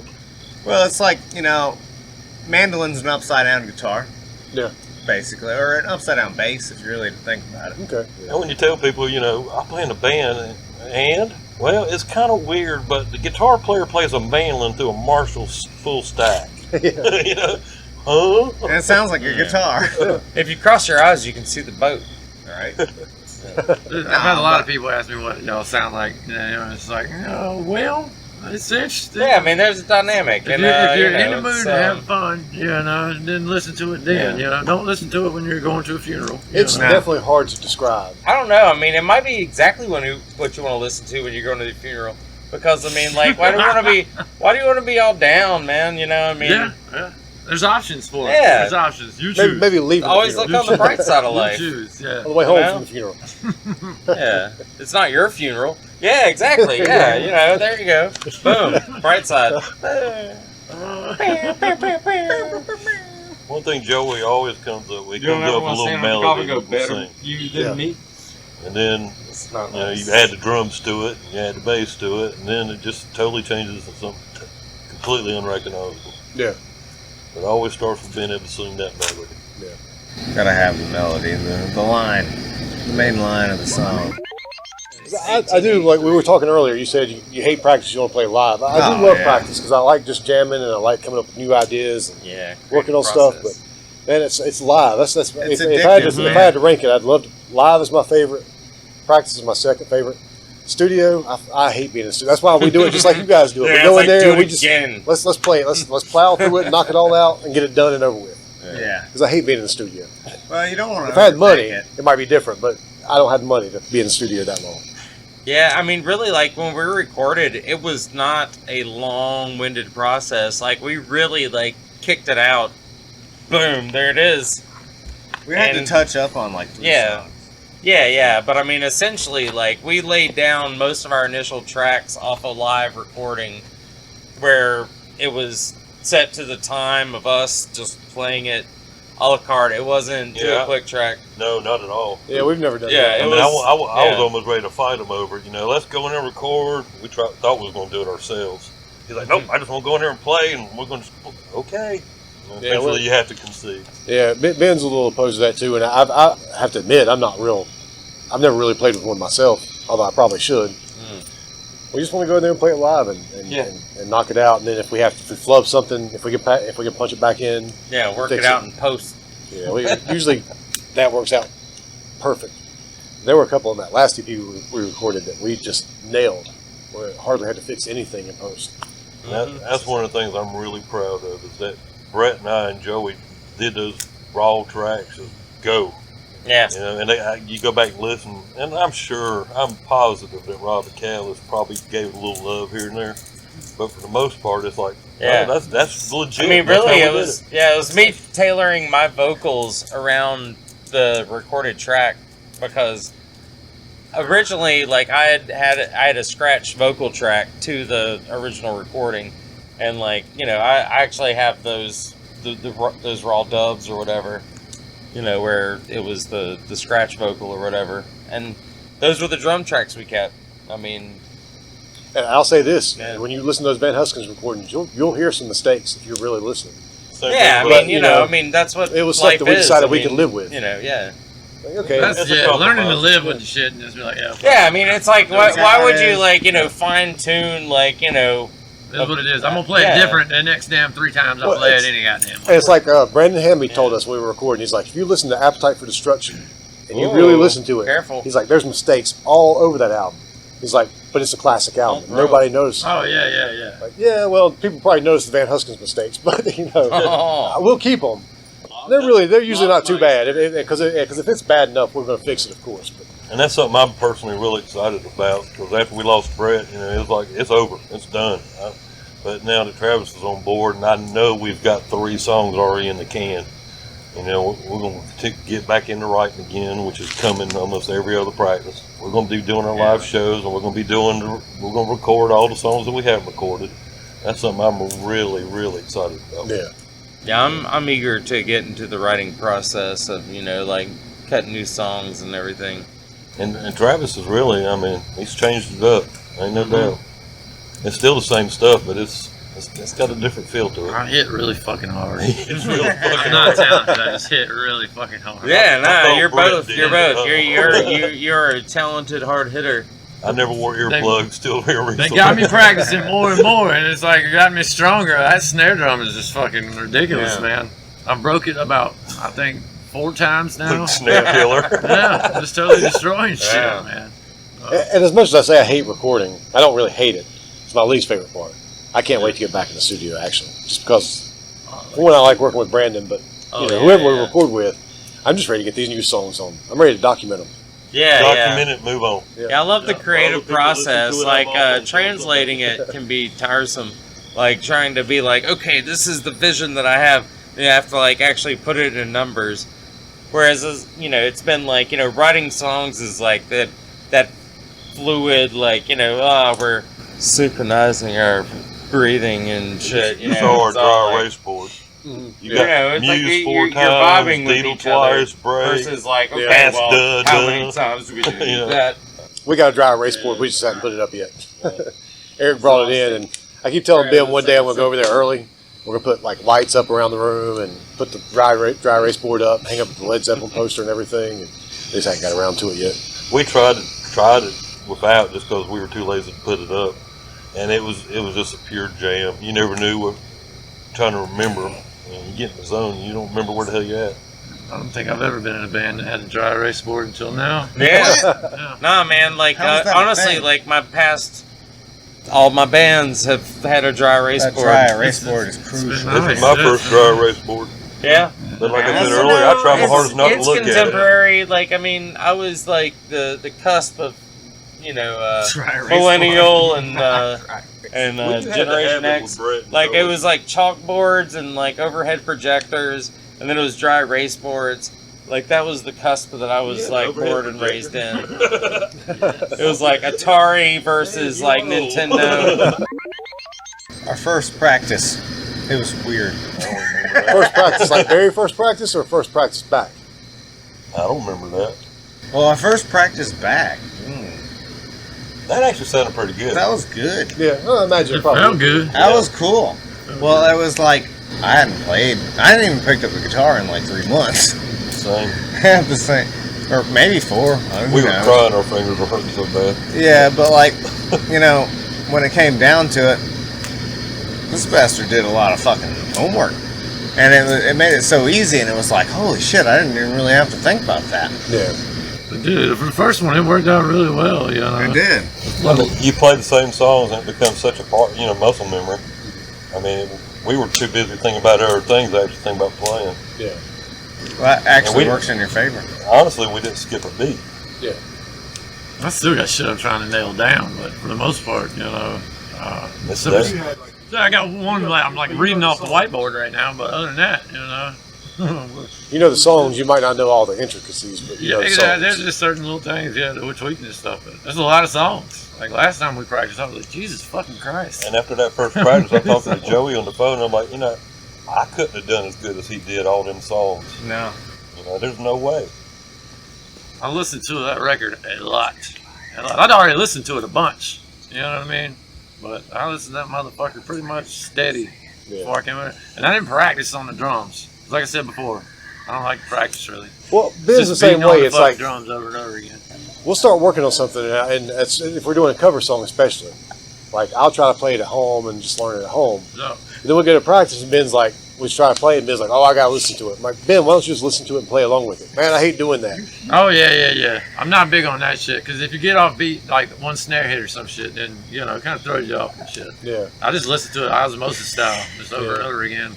I can sometimes pick it up that way, but usually I have to at least pick it up and put some earphones on and play along with whatever song I'm playing. Like we've been playing cover songs here. Like one practice turned into a Guns N' Roses. And it's just, it's all weird. I just play along with everything. It's I heard just on the that fucking like radio. acclamation, I think it's like just that Learning synchronicity, like honing, like playing together in a song. That and Joey wasn't here, and we had to do something. Yeah, and I really think like learning like that's their covers fault. is a good tool when you are getting used to like working yeah, with absolutely. somebody. You know? Absolutely. And that's what you do as a musician when you're young, is you Yeah. learn other people's music till you kind of figure out how to do things on your own. Yeah, I mean, you learn your own language, after you've like watched it on porn, Oh wait, I mean, never mind. Yeah, exactly. You know what I'm saying.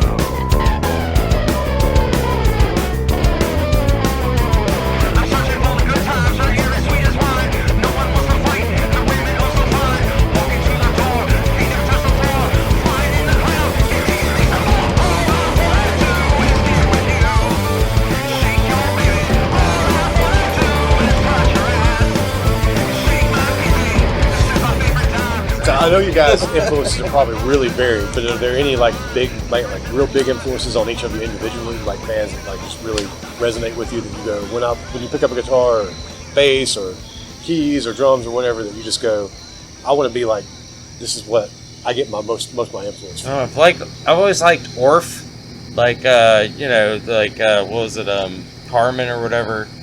Like it's the like classical music, like chamber music. Okay. Yeah. I mean, it was very like orchestrated and like dynamic or whatever. But it was like, it didn't follow like a musical number. It wasn't just like 1, 2, 3, 4, 1, 2, 3. It had like it had a dynamic to it. And it was like music that always had its own number. It was like orchestrated to itself. It wasn't like in the regular 4/4 time, It doesn't necessarily follow rules. Yeah. I mean, like, Yeah. it could be a fugue or, whatever. Like, it could just be, like, something that's dynamic and not necessarily, like, always falls in time, It's like a Tori Amos song or, like, a Nina Simone song or, like, a fucking, who are they? System of a Down song, or whatever, John Coltrane. Yeah. Coltrane song or like, whatever, it's like it runs on feeling.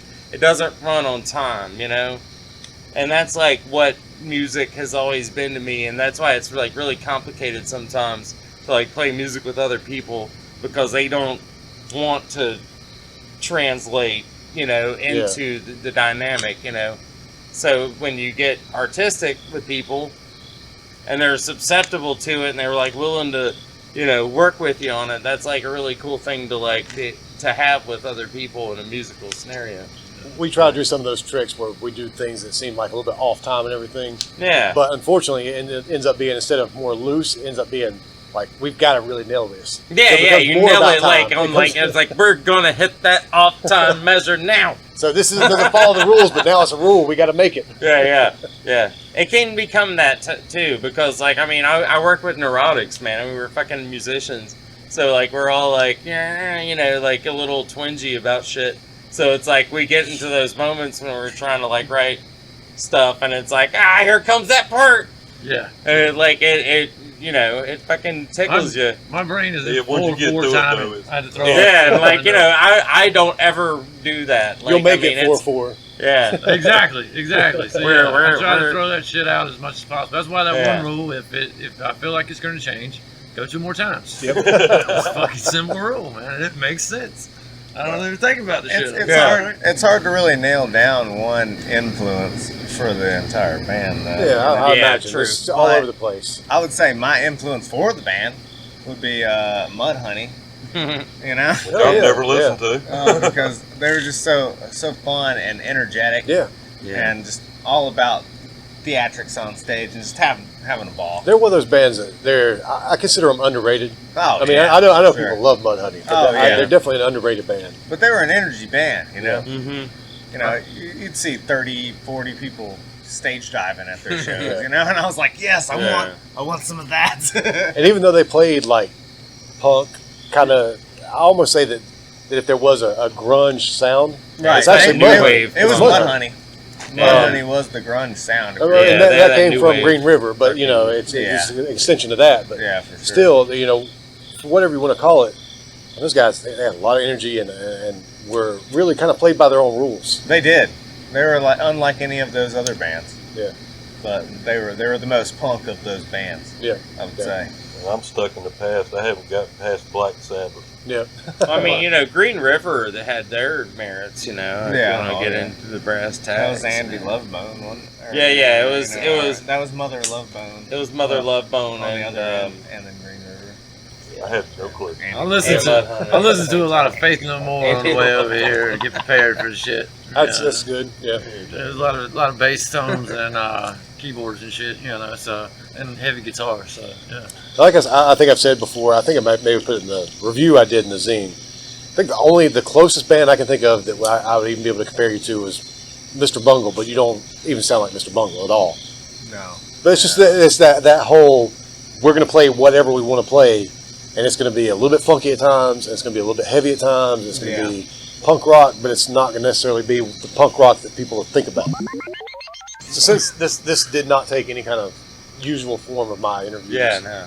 well, one thing that I usually ask, like when I do an individual interview, what made you all want to pick up an instrument? Like, is there a certain band? When was it that you knew that you wanted to play music? And I'll let you start first, Jason. Yeah, it was when I got a recorded cassette. What was it? The Rolling Stones on one side, and then it had the B side of Pink Floyd's Adam Hart Mother, I think it was, where it was just like the sound of suburban sounds or whatever. Yeah. But yeah, the front side was the greatest hits of the Rolling Stones, and that really influenced me. And then the other part, like, really made me interested in the abstract aspect of music. And so that was where I got started for me. How about you, Joey? What made you decide to pick up an instrument? Was it a guitar player? The cheapness of the guitar and the awesomeness of Nirvana and how playable it was. Yeah. I was like, I could do that for $100. Yeah, let me go for that. Parkour. Was it something like when you were a kid, did you think when you got to be older you wanted to be in a rock band? Or Well, just, I they remember just hit you one day, they're like, oh, I can play an instrument. I was in kindergarten trying to start bands with nobody having any fucking instruments. Yeah. You know, and that shit lasted until I was in 9th grade, and I was like, man, fuck this shit. I'm going to get a goddamn instrument. Yeah. You know, finally. And I was the only person in that band that got an instrument. I just moved it along to the next one. But yeah, I'd say the tipping point was hearing Nirvana and Black Sabbath, honestly. Yeah. Those two, and CCR actually. Yeah. Even though I couldn't fuck with that finger picking like John Fogerty. Yeah. Right. Travis, I don't know. I don't know if we actually covered like that specific question with you. Was there something when you were a kid that made you go, I want to be in a band? A cover band. I always wanted to play, like from a little kid. A cover band. At a wedding reception, the drummer gave me a broken drumstick when I was 7. That's And, right. You did say And I that. fucking wanted to play after that shit, man. I had a damn 80s hair metal drummer that lived behind me, and he let me play his double bass drum kit all the fucking time and shit. And I'm playing ever fucking since. Brian, I know you go back a long way. I'll say it. It did not work out like I intended, but I just wanted to get laid. Yeah. Hey, I think a lot of us when we're younger think, oh, if I'm in a band, I'm gonna have all kinds of girls. No, it don't happen. It don't work that way. I ain't gonna say there's never that I've never gotten laid because of it. But I have ended up in relationships because of it. It's all secondary. It's a bass player problem. I think by the time I got into punk rock, and that was when I really decided I was going to be in a band, because it didn't work out when I thought I'd play like Eddie Van Halen. To mention that for a third time. So when I found punk rock, all of a sudden it wasn't necessarily, oh, I'm going to get laid from this. It was, I'm going to go out there and play some music. Oh, that's one of Right. the first things Brett said when we got together. You will not get laid playing punk. Yeah. Yeah. Nah, you guys smelled pretty nice for playing punk rock.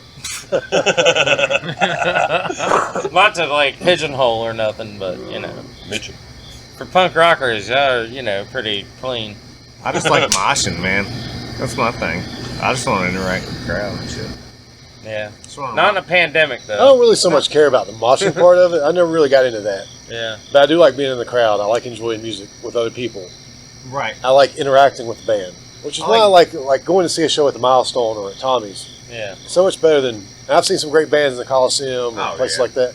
I've seen some great shows, but they don't compare to like just being there in person and the It's the feel that you intimacy. get. Yeah, I want people to move. Like, I would like for people to not just stand there and absorb, like, whatever the fuck it is I'm doing. I would like people to, like, either interact with each other or interact with us or, like, interact on some level, like, be present, not Yeah. just be, like, a witness to, like, the night. I mean, I'm not going to get up there and slam dance or anything, and I'm not going to really dance, but I'm going to move around Yeah. a little bit. And I like a band that makes me want to Yeah, I move. mean, some places aren't accommodating to slam dancing. And, You not get, as, everybody wants to slam you dance. get And a as lot of close to it times, as possible. slam dancing is not conducive to getting up and going to work I'm the next old. day. Shit But, hurts.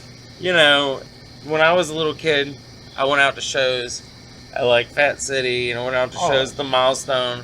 And I fucking threw the fuck down to some old-ass motherfuckers playing some shit that I really enjoyed. And I'm like, these guys are fucking rock stars. And I had a great time. And I ran into the fucking pole. And like, I got real fucking dizzy. And I was like, oh shit, I can't remember my name. But it was like at the Milestone. I remember that. And they put foam around the poles at one point in time. And it didn't totally work out. Definitely hit I mean, if you could sit there and play and look out in the crowd and see people bouncing, Yeah. you did your job right. Good old time. They're in the moment with You you. smacked on your But if you're back. playing and you look out and you see everybody Right. standing out in the smoking section, then Are you okay? Yeah. well, that's Charlotte. But That was the but old it's school nice to see Milestone. fewer people out in the smoking area. But yeah, it's nice to see motherfuckers having a good time and shit. That's what we feed off the shit, you know what I mean? Yeah. The more you're jumping around and shit, the more we fucking jump around. Well, these fuckers jump around. I gotta stay stationary most of the time. Yeah, I like to see people having Yeah, fun I mean, whenever we're playing.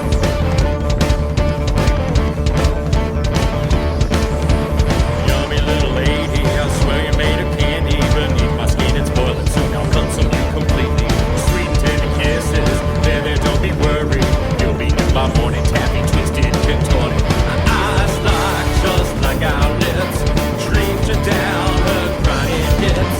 Sweet, slit lips, inside, inside. Do flesh finds its way under me. Good. There is no illusion. No sleight of hand. The wall of confusion is transparent where I stand. Fantasy consumes your heart. Is there anything you would like to see from the Charlotte music scene? Like that you would like to see get better in the scene? There's all kinds of complaints. But there's also a lot of great things to say about our scene and the people that come out to the shows and support it. But is there anything you'd like to see improve or that you haven't seen yet that you would like to see? Ooh, that's dangerous. I know it can be dangerous. We recently discussed going full gangster Yeah. rap. Yeah. I mean, like, if more local bands can go full gangster rap, I think we could really come together on some shit. I mean, I'll say it. Full gangster rap album. I wish more people would Charlotte just music scene. get off their couches on the Saturday night and go see a show. Yeah. I don't think enough people do that anymore. No, I mean, And I it's- get it's- that there's probably there probably are kids that are into music, but I think they go to Yeah. house shows and there's a whole different scene that we don't know about. Yeah. But for people our age, I get that it's harder to get out and see shows these days. I get that you've got Yeah. kids at home, whatever your reasons are. But I think a lot of people spend a Saturday night sitting at home scrolling through Facebook on their phone or watching Netflix, stuff you can do any night of the week. I just wish more people would get up off the couch and just go to a show. Just go to a show. Yeah, I mean, if that's the thing, it's like when the shows are available, and it's like it's really been, and not to like put it on the negative note, but like with COVID, it's really been hard to like be able to It's gonna be worse. just get out and go see a show, you know. And Or it's like what happened to us. You never know when that might be the last show. Yeah, exactly. yeah, it's like You know? Oh We yeah, I'll did- see you guys next time. Well, you might not. Yeah, You might not. You don't know it's what's like I going would to happen. love to like you That's a know good point. come out and you know see when And I've been meaning to go watch the flight risk, but oops. yeah. Yeah, we're So- just fortunate enough we get this opportunity again. I know there's plenty of people I see that you'll maybe see at the bar before ever the bands get cranked up. Then when the bands get cranked up, they're not there anymore. Check out, yeah. Or, you know, people will say, "Oh, I'll go see this show this weekend," but then they don't show up for that show. And I appreciate the support when they do that, but I also wish that sometimes I wish those people would come and see us play too. Nothing lasts forever. Well, I got kids that are almost old enough to start coming to the shows and begging to come to the shows, so I'm banking on the youth. I'm banking on the youth. These old motherfuckers ain't coming out. Yeah, I mean We're that's gonna keep always doing been that's always been the way though. I mean it's like the people that used to go out and see shows back in the day, it wasn't the old fucking us and like it was the kids. It was yeah, absolutely. you know the 19 and 20 somethings like I mean that was the people that were the paying money to go out and see the people Yeah, Our there's play first music. show at Halloween at Tommy's, when we played with Jagernaut first and all them guys. Here's Right. folks that I hadn't seen in 20 years that I used to go watch play shows. Yeah. You know, and here they come watching me play, and it was just so surreal seeing this big gap of people, you know, all at one place at one time. Yeah, that is what I really have enjoyed about Tommy's. And everybody But mixes here's everybody good. at one spot. Yeah. Yeah. You know, there was so much hugging and so much. Oh my goodness, I haven't talked to you forever. It's because Tommy's Pub is, is the melting pot. Yeah, it's a gathering place. I mean, when I was a kid, they were my rock stars. You know, they were local bands, but they were my rock stars. Yeah. And to see everybody in one spot, they were just. That's probably one of my favorite moments. This one. I just wish more people would like go out, see something, do something. And it's Yeah. going to be a little while before we can do that again, I think. But still, that's something I'd like to see on the other side of this. Maybe people embrace it a little bit more. And appreciate it. So when this is when we can play shows again, so Tommy's is back open sort of for outside service only. Once they open inside for inside service, I still imagine it's going to be a little bit before we can play shows probably, or before people feel comfortable doing it. My focus is 100% primary to have Brett's memorial party. That's what I was getting to. It's Yeah. Brett's Memorial. We want to have Brett's Memorial for sure. We said at the beginning we was using Tommy's as a benchmark because Jamie and Stacy are socially conscious and they actually care about people. Yeah. And we're too close to the situation, but they can look at it objectively. Whereas, you know, we would have probably already done it irresponsibly. So as soon as Tommy's, that's my personal focus. Yeah. I'll be there. I'll be wearing a mask if I have to, or if it's when we can not have to worry about that. I mean, it's not fair to Brett. It's not fair to us. It's not fair to the people in Charlotte that we've been having to wait so long. Yeah. That's probably a major regret. But Yeah, I mean, it rides heavy on my personal conscience. You know, I'd love to be able to just do it, but also like having that safety in mind. It's like, and that's what And, Jamie and Stacy mean to us. The band, Yeah. they got our back. They watch over us. We've lost several people that we need to give proper send off to, because of all this bullshit. I mean, that's I lost my pops. exactly. yeah. He needs a drink poured out for him at the time. So. In the month that Brett died, I lost my granddad. He lost his I dad. lost my dad right after. Travis lost his dad. It's been a rough year. Yeah, hell yeah. And honestly, I personally want to see everybody just because I know they mean the world to me and they make me feel a part of something. Yeah, No, I didn't get to absolutely. make it out to Tommy's a couple of weeks ago when you guys were out there. I think I was doing a podcast interview that day, actually. But I know the times I have been able to go out to Tommy's, like the bake sale, and seeing people out there, it's been so good for me. But It's it healing. was still not quite the same. It's weird. It's weird. weird. There's a stale kind of feeling about it. Everybody wants to do something else. You know what I mean? We're all there. We're used to having all that that excitement and a good time and shit like that. I think it's just weird seeing everybody in the daylight, Yeah, like, yeah. like at 2 o'clock in the And afternoon. not a whole lot of alcohol in you yet. Exactly. It's like, Yeah. oh, we're all sober. What do we have to talk about? Nothing. Oh God, I went over there without any alcohol in my system at all. Enjoyed myself and had a little something else that makes you paranoid. And Jesus Christ, my anxiety was through the fucking roof. I was like, I don't know if I can get out of the fucking car. Well, I don't really need the alcohol. As long as I can have the stuff like that makes me a little bit paranoid, I'm good to go. Oh yeah, Because it don't make me paranoid. I think I made myself way too paranoid. It usually makes everything okay for me. It happens. It happens. No shame.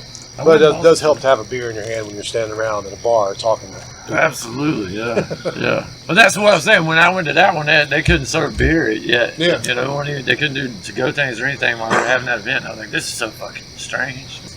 It's good seeing folks and shit and being able to get out of the fucking, your norm shit. If you're not, condemned from your fucking job, then you're working your fucking job every day through the shit.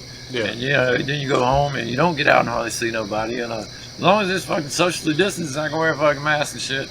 I'll come say, hey, Yeah, like you said, you get there and everybody's wanting to do something else. Everybody'd rather be seeing a show. Oh yeah, everybody'd absolutely. rather. That's it. And I know the last show I went to was like March 11th. It was No Anger Control. It was a Wednesday night. Yeah.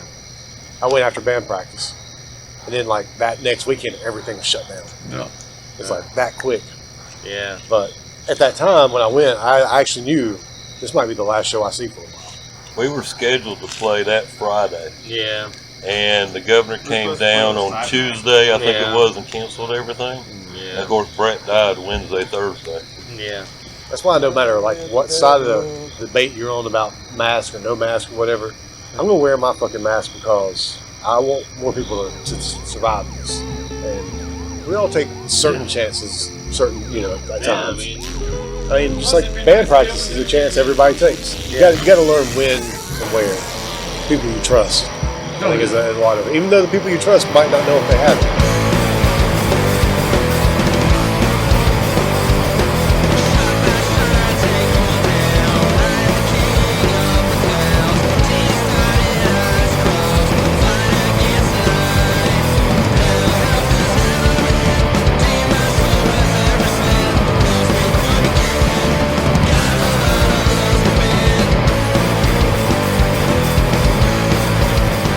Sometimes I'll sit down, like with Jeff, when I did Jeff's interview, kind of sat down and I thought, well, I'm going to write down sort of what I want to make sure I get to ask. But with this one, I was like, I'm not even going to bother to do that because there's no telling what we're going to talk about. Right. Like, I know I'm going to ask my usual questions, how you got started playing music, and what bands were you in previously, and unfortunately my ineptitude and not noticing what my recorder did screwed some of that up, but, we still kind of got it in there. But with this one, I was just like, I'm going to let it go wherever it goes. That first stuff was just mainly about porn anyway. So. Right, yeah. So, yeah, I apologize for giving you so much gratuitous material. Please feel free to get the fucking rid of most of that at your leisure. But this one will be. It'll be a lot of fun to edit and go back to listen to. I mean, Prior, I was happy just maintaining the status quo. Yeah. And then I just didn't give a shit anymore, after Brett and everything. I just didn't care. I was done.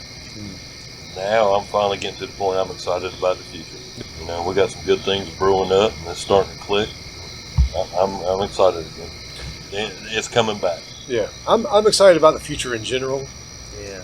Just whenever the future gets here, because I'm not going to say that tomorrow's the future because tomorrow we're going to be doing the same thing we're doing today. I know that. Don't take things for granted. Yeah, You want to see that band live? Go watch that band live. You never know when it's going to be the last time. exactly. Do it now. Yeah, there's so much shit that happens in life in general. To keep fucking 4 people together, period, without something tragic happening is fucking remarkable. To fucking keep it going with longevity in a fucking local music scene is fucking, there ain't too many that fucking do it. And I'll add this: the Charlotte music scene is. I've said it before. I'll say it again. Just packed full of talent. Yeah. And so many good bands that do not follow the rules of what punk rock or whatever music they're playing has set before. Charlotte music scene is exciting to me. Has always been that way. It's always been that way. Yeah, Charlotte music scene has always been that way, but it never gets to do this that it deserves. It's like I was listening to an interview with Otis from Mammal Bag when they moved back in the the 90s over to California. Yeah. That was LA was supposed to be the Mecca. They got out there and realized that half the people out there didn't have half the talent that the people from Charlotte had. Yeah. I was like, wow. And then you start to appreciate where you come from. Oh yeah. I think that anybody that takes this scene for granted is just they're missing the boat. This is a creative fucking area, man. Yeah. Charlotte's one of the. It is. It's popping. I've always been a big fan of local music and regional music. I mean, from the time that I got hooked at the Milestone, it was because of a band in Rock Hill. But I was already, and then I found bands in Greensboro and Raleigh and Charlotte and just North Carolina in general. But just the Charlotte area has always consistently put out so much good music that just gets overlooked. Well, you got a benchmark, and you got a standard. And Charlotte, their standards high. And it's not like we're doing it to try to get a crowd out because we know people aren't going to show up anyway.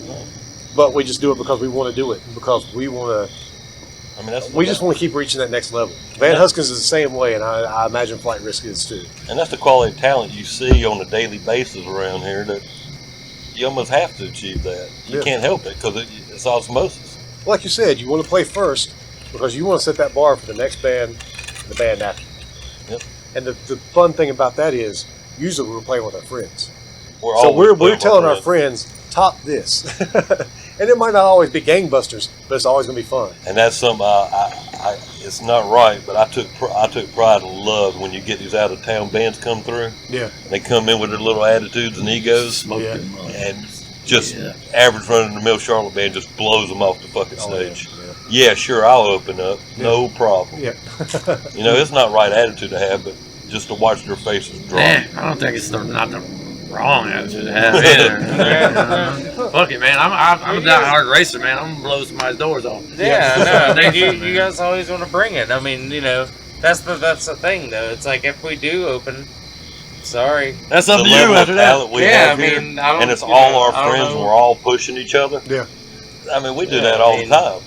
Well, I'll even add this too. I go watch Van Huskins, like, I got to do this so much better, or I see something went wrong, or I see boom, or we play stuff together. When I was in other bands that play with the Flight Risk and everything, and Brett's playing fucking backwards. Well, now I got a damn dude fucking, my head spinning around the spit and shit, hit as hard as I fucking possibly can hit, It's good. It's not like, it's healthy competition. It's motivation. Yeah. Well, and I was getting ready to add, I like playing last sometimes too, because, like the last show that we played, February 22nd at Freeman's, it's Trash Room, which set the stage right there.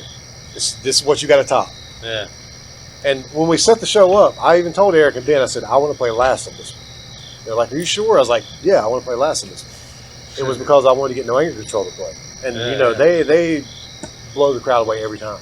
Yeah, no. So I was like, I want the challenge of playing after No Anger Control. And man, it worked out so well. That was one of our best shows we ever played. It was so much fun, and I'm glad that we went out for the time of COVID on that high note. Because that show was so good from beginning to end. It was because every band challenged the band following it, or the band before it, to be better. And it just gets the crowd even that much more excited. Bam, bam, bam. And that show that we played, I think that was the last show I fucking played. It was the first show that I took the fucking cow skull and the kick drum and an ass bone on top of on the toms. And I think Eric got a picture or something. Like, the only person that commented on it was Brett. Hell yeah, man! Right on. He knew what the deal was, man. He was like, "Fuck yeah, dude." Yeah, like I was saying, that show, the crowd wasn't huge, but it was a good crowd. Oh, yeah. That crowd was really, really into it, even through the time that we played. And a lot of times you find people walking out the door when the last band's played. Yeah. But this time people stuck around and they had a great time. That Milestone show he mentioned. Now, half the people in here don't believe in any of this stuff. They don't care, whatever. But Jason had everybody in that building yelling, "Hail Satan." That didn't happen. I look up right here and everybody going, "Hail Satan, hell." I'm like, no. What? It happened. Satan's not real.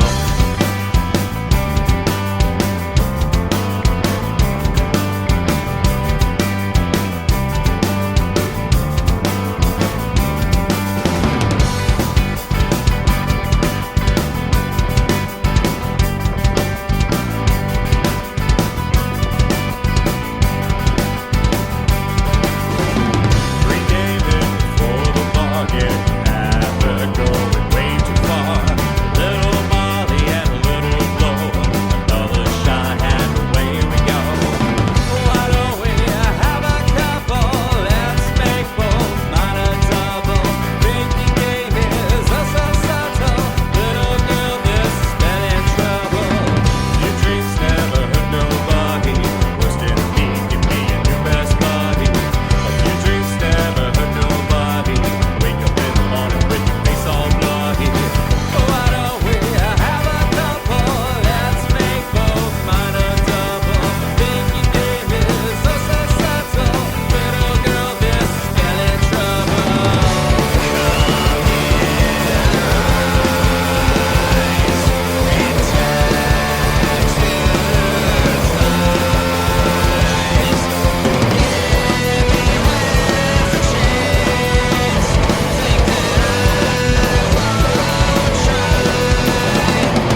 honestly, I mean, we're at 2 hours and 7 minutes of actually recorded stuff now. I'm going to leave it recording until we like Hell, so. break down. But we can kind of dispense with the interview now and just talk about whatever, and that might end up just being bonus stuff or whatever. But I'll You gotta watch out for those. honestly, I'll break it down bonus. soon. I'm not going to leave Yeah. it running too long. Did we already make sure all the CIA shit was not recorded? The only thing we got. That was on the pre-recording, quote unquote. See, and honestly, like, I mean, that's a savvy move he did there with the, like, I didn't record all that shit. Remember when Brian had talked about the flight plans for the international. Yeah, Yeah, let's not talk about that again. Edit that out. I don't remember that, but I remember when he was making out those bombs. I had that white powder stuff. I have learned to ask though. Was there anything that I didn't ask about that you wanted to talk about? Because I've never known what Brian's favorite color is. I mean, That's not a color, that's a shade, bro. Unless we're talking about that particular pitch of black. We get into the dye contents and all. but I have learned that I don't always know all the questions to ask. Which so I've had a couple of interviews where I've interviewed people I don't know at all, Yeah. and it's kind of awkward. I'm kind of still trying to get my footing on all that. that's hard to do. Yeah, even with you guys, it's like it was a little bit like I didn't prepare for it really, honestly. I mean, I kind of did mentally, but not like Well, I didn't write a bunch of stuff down. Plus, we're ADD as hell, you know? Well, yeah. Hey, That I does relate. happen. They always blame it on me, but you've heard this whole interview. But now I have like reached out to Nothing hither in. I've was reached all out to Mac from satirical, Super Chuck, actually. and I know that like if I get him, I'm gonna have to be super prepared. But again, like I said, I don't always know all the questions to ask, so I just do throw that out again. So anything else you wanted to say? Speaking now or forever hold your peace. Miss you, Well, Brett. the bride Love you. is a whore. But I do appreciate you guys like Would you like to sort of talk giving to up the practice Oh, to Jesus. do this. He's got the talking Yeah. stick. It's not like exactly we're playing shows. That's what we needed from the beginning. We needed a talking stick. All right, so we're ready to start this interview? Damn it! Now I know what to do on the next interview. So it all started. And when was it? Like 2017. About December. Yeah, It was cold. it was a brisk December morn. I got an email from one Ball Dragger 69. This has been a Gabba Gabba Hunt media production.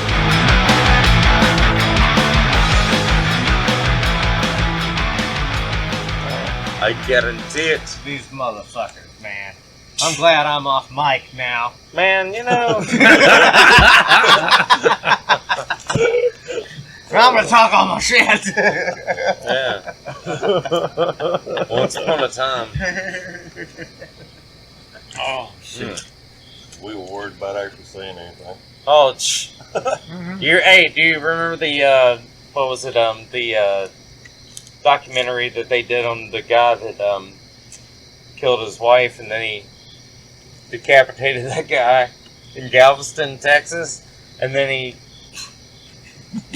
went on record saying he didn't do it. Then he went to the fucking bathroom with his mic on, and he admitted to his penis while he was fucking pissing in the bathroom. He was like, they got me. They caught me. They got me. They know that I did it. They got me, penis. I'm like, oh shit, now we got him. We know that he did it. What are we going to do, Dun, penis? dun, dun, dun. They got me, penis. Remember that? Help me, penis. Yeah, exactly. That's why you never admit to your penis. Shady In bastard. these intimate.